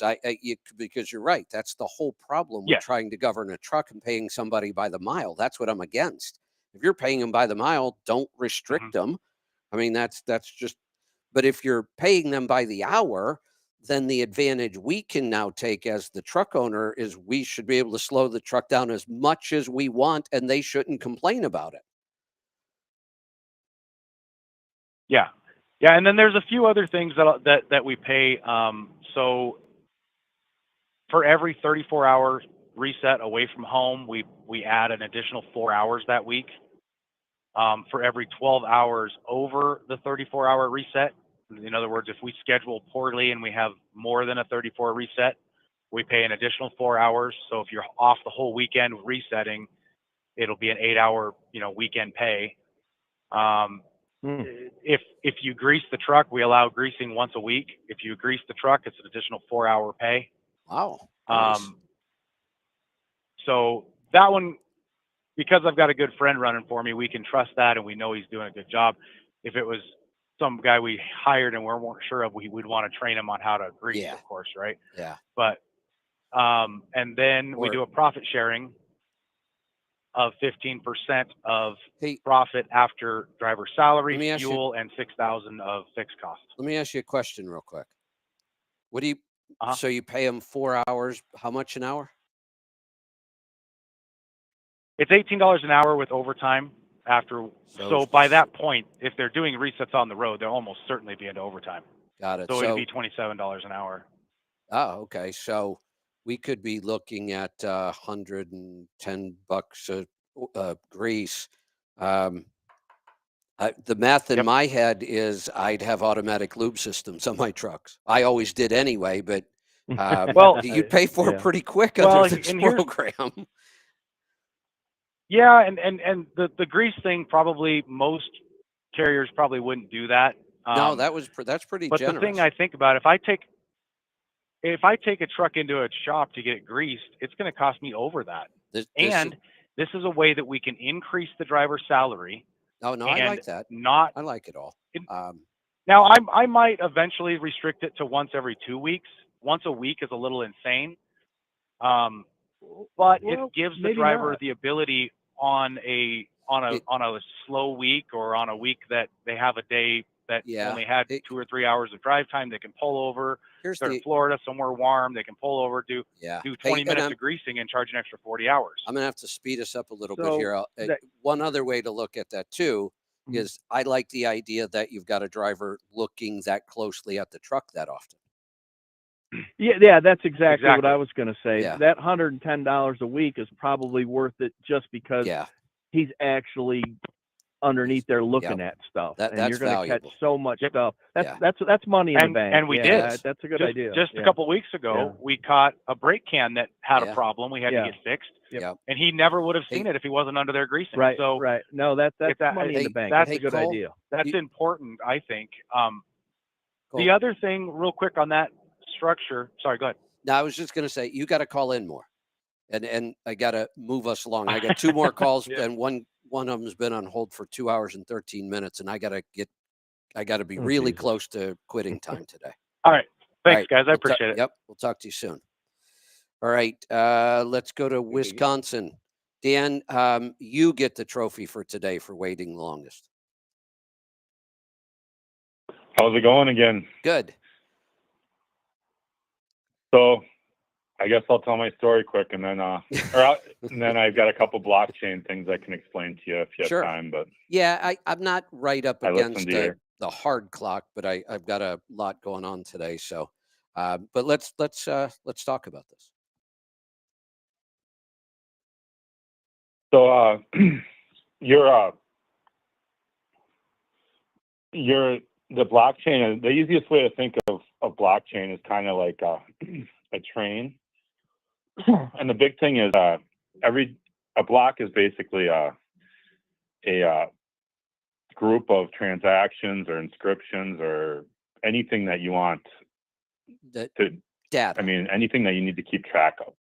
I mean, data, because basically blockchain it's a DLT, they call it, digital ledger technology. Okay. That's the whole game of crypto, is basically keeping a ledger, so you can keep track of virtually anything. So I think that you got to separate AI and blockchain a little bit, because AI is handling all the data stuff. The protocol is what I mean. Well, let me just the protocol let me ask you this: are we seeing these new startups because of AI assisting in the blockchain process? I'm not saying they're the same thing at all. I'm saying they're two totally different things. But we heard all this talk about blockchain 7 years ago, and nothing really. It's making it That's more that's usable. what I thought. AI is the tool that allowed blockchain to be allowed it to be inexpensive enough that we could start building things out of the blockchain technology. Not really. So now you're going back to the protocol. So basically, all these ideas, they run on top of basically crypto projects, and it's basically the base of is the protocol, is basically how it runs, and from there, and that's basically they run all these projects on different. So different cryptos. What part is AI playing in this then? Well, AI is doing all the data stuff. I mean, there's untold stuff you can do. But it's basically when you're talking blockchain, you have to, that part of it is the secure, the secure transfer of the secure processing of transactions. So that AI doesn't have anything to deal with. That's a whole nother. That's like basically it's called, it's cryptography. It's a whole bunch of math on the next level and there's really only, the funny thing is, there's like 30, 40, 50,000 cryptos, there's like, you can make a Let's Truck crypto 2 seconds and have your own little thing running. I have no interest in that side of anything at all. None. And I've made that really but clear. I might technical someday. Stuff is you're going to be interested in this though, I mean, when you go on the base of the base crypto, I mean, the protocols are what's very just to help you along. I'm not really interested in the technical aspect. I am only interested in the practical application of all that technology. And let me just tell you my story then quick, and then I can call it a day. No, that's okay. Go ahead. And that it can maybe let me start over here. I've not really been on radio very much, so that's all right. But so basically, my story is I'm 47 years old. I'm single, never been married, don't have any kids. I started my first company when I was 19, like 2 days after my birthday, and been self-employed since, on doing different things. And so then I was, one winter I was really bored.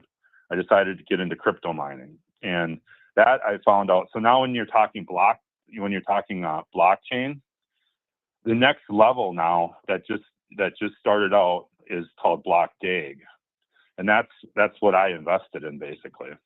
Is where the blockchain, if you can imagine, it's just a chain of blocks, and every there's a time difference between the blocks. Like Bitcoin has 10 minutes. The fastest transfer of We're digital going back ledger into technology there technical is stuff 5 that, seconds right now. yeah, we're back into Yep. technology So that won't basically, I matter. invested in something that goes very fast. Okay. It's small. It's basically you're processing multiple blocks versus one block at a time. And blockchain is one block at a time. Okay. Block dig is parallel blocks, and you can do as many as you want. So now you're starting to talk into actual micro transactions, where like the fastest transaction in the world right now is 5 seconds to actually where you can count it as money in your pocket. What I invested in is sub-second transactions for like a fraction of a penny. So now that's going to be that changes a lot of things like use cases. This thing is so new; it's still like a year left before it's really done. But there's already like this big group in the desert in the Middle East. I don't know how it works, but they're going to trade solar energy tokens, and they were looking for a technology where you can process microtransactions in a fraction of a second for pennies, less than a penny, So that's a big thing. So anyways, I found it, fell in love with it. I decided that it is the next level. So I sold my house. I had a brand new Explorer I sold, and then every dollar I could find, except for selling my business, I left that for a backup plan. So I would still hit my retirement goal if I ended up losing everything. But so then that was like 3 years ago. In 2023, it was the best performing crypto. This year it's last year it was flat, and there's still like a year left of development. But basically, the moral of the story is I wanted one. I took a swing for a home run, and I ended up I've already sold a quarter of it, and I took my profit out and I doubled my investment. So now I'm left with, at the all-time high was like $12 million. Wow. Yeah. Well, right? Congratulations. And this thing hasn't even started, and it changes the game really, because now instead of one block, which everybody's doing at a time, this thing processes blocks as fast as the computer equipment allows. So and the internet allows. Yeah. So this isn't even starting yet. So it's going to be a pretty big deal, That so I was lucky. Absolutely agree on. Is that's the point I'm trying to get across. Not just that we're already building a practical application on top of this. That I'm interested in how it's going to change our life, what it could do for my business, for everybody else's. And it's hard to even imagine what could happen when you talk about there's already something bigger already working, and then we put, this is a lot of math, and we put AI in here, and that's why I don't want to go too deep down a rabbit hole. I'm going to cut you loose. We got to get to one more call. I don't want to know the technology. I'm not interested in actual crypto as a currency to buy and sell things right now. I don't see that being done much. I do know that one of the reasons this is going to work financially really well is because of the crypto, but I don't need to know about crypto to do that. And we're not using crypto. So I just want to stay focused on how do we make people's lives and business better with this technology? And it's going to come so fast that I want people to be aware of what's happening with it. And sometimes when you get too deep into microtransactions and speed of transactions, and that's what turned me off of blockchain in the beginning. All anybody talked about, everybody kept trying to educate me on all these details of blockchain, and I kept trying to tell people, I don't care. Tell me how I'm going to use it today, or in 6 months from now. And back then, nobody ever came up with anything I could use it for. So I got tired of it all and said, I don't want to talk about blockchain anymore. I don't think we need to talk about blockchain now. I just wanted people to kind of understand. I think this is why it happened. It was blockchain and AI, a combination of the two. And like you said, Joel, it's the internet, blockchain, and AI. That's about as deep as I need to go technically. Now tell me how we make this, make really cool tools with this stuff. That's where I want to stay focused. Let's grab the final call of the day. Pat, what's on your mind? Kevin, I showed up at work and turns out I'm going to be driving a new Volvo. And Joel mentioned the break-in period. And from the past, I'm trying to remember what I should look at. Like, when is my mileage per gallon going to normalize? I know from the alignment guys, they say there's not enough time on the factory floor to get a good alignment. So maybe my owner-op should think about doing that. But what else should I know about the break-in period? So during the break-in period, I consider 65,000 miles generally.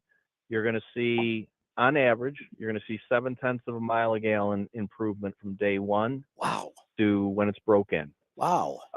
You're also, out of the blue, that truck probably in the first 10,000 miles, sometimes 15,000, out of the blue, it's going to drink a gallon of oil. And you're going to replace that, and it's never going to use oil again. And it's just normal. Nothing to get worried about. Every single Volvo that we've ever owned has done that. So just keep an eye on the oil. Yep. Watch within the first 15,000 miles. Now, initially your fuel mileage is probably going to fluctuate on if it's got 0 miles on it. I tend to like to drop the oil early. I'm a little on the old school side on that. The dealership will tell you don't need to. I do it. It's just a comfort level thing. But if you drop that first oil at around 15,000 miles before you get on a testing program and a regular schedule, we typically see a nice bump after the first oil change for whatever reason. I don't know exactly what's going on there, but we see a nice bump and a bit of stabilization, because it'll swing a little crazy and it'll drink DEF like crazy for the first 5,000 miles, because the rings are seating and stuff, and they'll use some DEF too. So don't be shocked at that. That's normal as well. Okay. Anything else? That's about all I can think of right off the top of my head. Okay, that's good. Thank you. Appreciate it. You're welcome. Sir. Thanks for the call. All right, we're gonna wrap this up. Joel, Henry, you guys are old news. Yunsu, thanks. It was wonderful having you today, and I think I'd love to get on a call with you and talk about a couple things, these ideas I have around some of this new technology, and also maybe some ways we get you more involved in this show as part of NACFE. Absolutely, love to do that. Absolutely. Fantastic. All right, and I do always like to give everybody a chance to throw out any thoughts that maybe you didn't get to during the show, and any words of wisdom before I leave. Joel, you're first. Yeah, I'm a Volvo guy, but I'm never telling everybody to go out and buy a Volvo. Just there you go. Good. I like that. Short and sweet. To be clear on that. Yeah. Yep. Yeah. Henry? Well, I was just thinking about what Joe was saying about, and I used to be big on getting that first oil out. Have a good day. And I don't anymore, and part of that is because when I'm at the factory, all the engines are running, the oil's already drained once before I got it. And I haven't seen that big break-in period. Got it. Henry, you just reminded me of something I wanted to ask Joel before we quit. Joel, do you have any information that would say that the thought from MD Alignment about, I think their number might be 30,000 miles, maybe even aligning the truck almost new and then realigning again at about 30,000. Is Volvo doing anything different that would say you don't have to do that? No, you need to. The alignments suck out of the factory. They just do. We typically align it when it's brand new, and we understand that we're going to align it again in 25,000 miles as everything settles in. So I just kind of figure that I'm going to do 2 alignments right off the bat, and then it's a yearly thing. I have it checked whether it needs it or not. Yep. Perfect. Yeah. That's okay. That's sort of what I follow, and part of what was interesting is I found over several Freightliners that they generally move in the same direction, but I know from a thing that Mike had found out, they changed sitting in the parking lot waiting to get delivered at the very beginning. Because all those bushings and rubber bushings, the suspension sitting on, they've never had any weight on them. They come off the line and they go into the alignment. They line them up pretty close to perfect there, but it doesn't matter if they did or didn't because they changed sitting in the parking lot. They all settle in, and it all moves, and no matter how accurate they are on the line, the second, like Henry says, it'll set out in the parking lot and stuff will move. Right. So definitely. Right. All right, Yunsu. The poor guys that do the alignments at the factory get beat up way too much for their lack of ability, and they actually do it right. Well, I've never heard when Mike and I talk about this, or when I've heard Mike speak about it, he never attributes it to their ability or lack of. He just says they have like 6 minutes to do it or something as it's coming down the line. And they can do it in 6 minutes. Well, the way they're good. set up, and that's all they're doing, and every truck's coming the same, that's not a problem. All right. But it still doesn't matter because it changes in the parking lot. What I was trying to talk them into, and I never got this past the engineers, and Yunsu, you can probably identify with this. What I found is almost all of them moved in the same direction, nearly the same amount. And I'm like, my racing background says, why not line them up wrong so they end up right? Change your target. Right. That seems like it shouldn't take an engineer to figure that one out. Just change your target. That was not flying. Yeah. All right. Yunsu, any final words? Well, I'll just say respect to this group. When I first got to know Joel and Henry and Alex as well, I could tell that there's just a huge diversity of understanding that you don't necessarily expect to get, right? When you're talking, if you generically say, a bunch of truckers, you just don't expect that at all. And, the level at which you guys talk and discuss these things and the level of understanding and technical understanding you guys have, it's awesome. So the fact that you guys let me hang out with you, and I've never, driven a truck down the road, I appreciate it. I'm glad you said that, though, because that Joel and I talk about this. Henry talks about it. It's why Henry works with you. It's why Joel works with the engineers. When we have done this a long time. We do have that practical, real world stuff, and this is becoming my favorite day of the week, and I like all my shows. But bringing in the engineers really kind of takes it to the next level when we can all work together on this stuff. And your experience at NACV, seeing what the fleets are doing and the confidence reports, and this is such a complicated, complex topic, and every 6 months it seems like it gets more complex. So I appreciate what you bring to the table, and sometimes not having that road experience is an advantage. You don't get biased into certain. Joel, Henry, haven't we become biased on some things because of experience that turn out to be wrong? Oh, absolutely. And you get around these engineers, I'm just in awe. Right. Because a lot of them, they'll forget more than I'll ever know. Absolutely. Yeah. But when you combine, thank you for hanging out with us. Practical real world and them, it's something else. Yeah. Well, the great thing about having a guy like Yunsu coming on is that here is a guy that's unaffiliated, and he kind of validates our thought processes that are going on.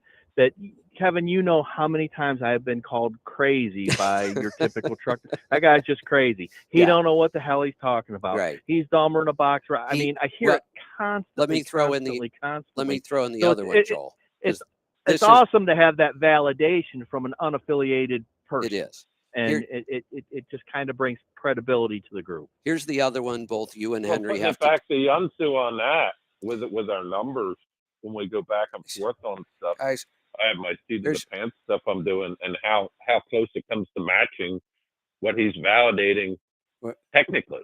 So it goes both ways. Right. We're at 3+ hours without a break, and we're still talking over each other. That's a good thing. I know. It's a passionate group you got here. I know. And I had when you get 4 type A's. Oh yeah, there's Alec. Nobody put your name into your line, so when I look at my board, I didn't even realize there was another line there. I hadn't heard from you in a bit. I thought we dropped you again. We did. Oh, okay. You've been coming in and out all day then. Yep. Yeah, pretty much. Yeah. Got I'm it. like a shadow. I'm trying to, confuse you and make you chase the lights. Yeah. So here's another thing, Joel. You deal with it. Henry, you deal with it. Alec, you probably do at some point now. I've dealt with it forever. Joel, you're just a paid Volvo shill. That's right. Right? That's exactly right. Well, yeah, actually, one point of correction. He's an unpaid Here's the other problem. The minute you attach yourself in any way to a product, a company, anything at all of a sudden, everything you've ever said and learned is invalid because you're just getting paid to say it. Right. They're just putting words in my mouth, and I'm just parroting everything they're telling me to say, which is it's actually exactly the opposite. Of course. I'm pushing those guys. I'm pushing those guys constantly, and I'm sure there's multiple guys on the engineering staff at Volvo and at GTT that would be like, "Holy shit, that's not the case." So for sure. That's just kind of funny. So here's the funny thing about that situation. You've got the people, the listeners who say, "Oh, he's full of shit. He's crazy. He doesn't know what he's talking about."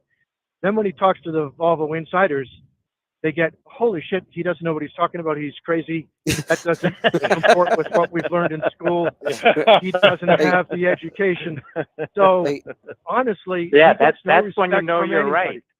Yeah, that's right. Exactly. You're right. When both sides are telling you you're crazy. I think the reality is, he gets, what's the expression? He's got the golden touch. He's one of, he's an exceptional. He just knows how to drive. Wait. He does it in this the other word, Alex. He's an outlier. Oh yeah. Yeah. Right.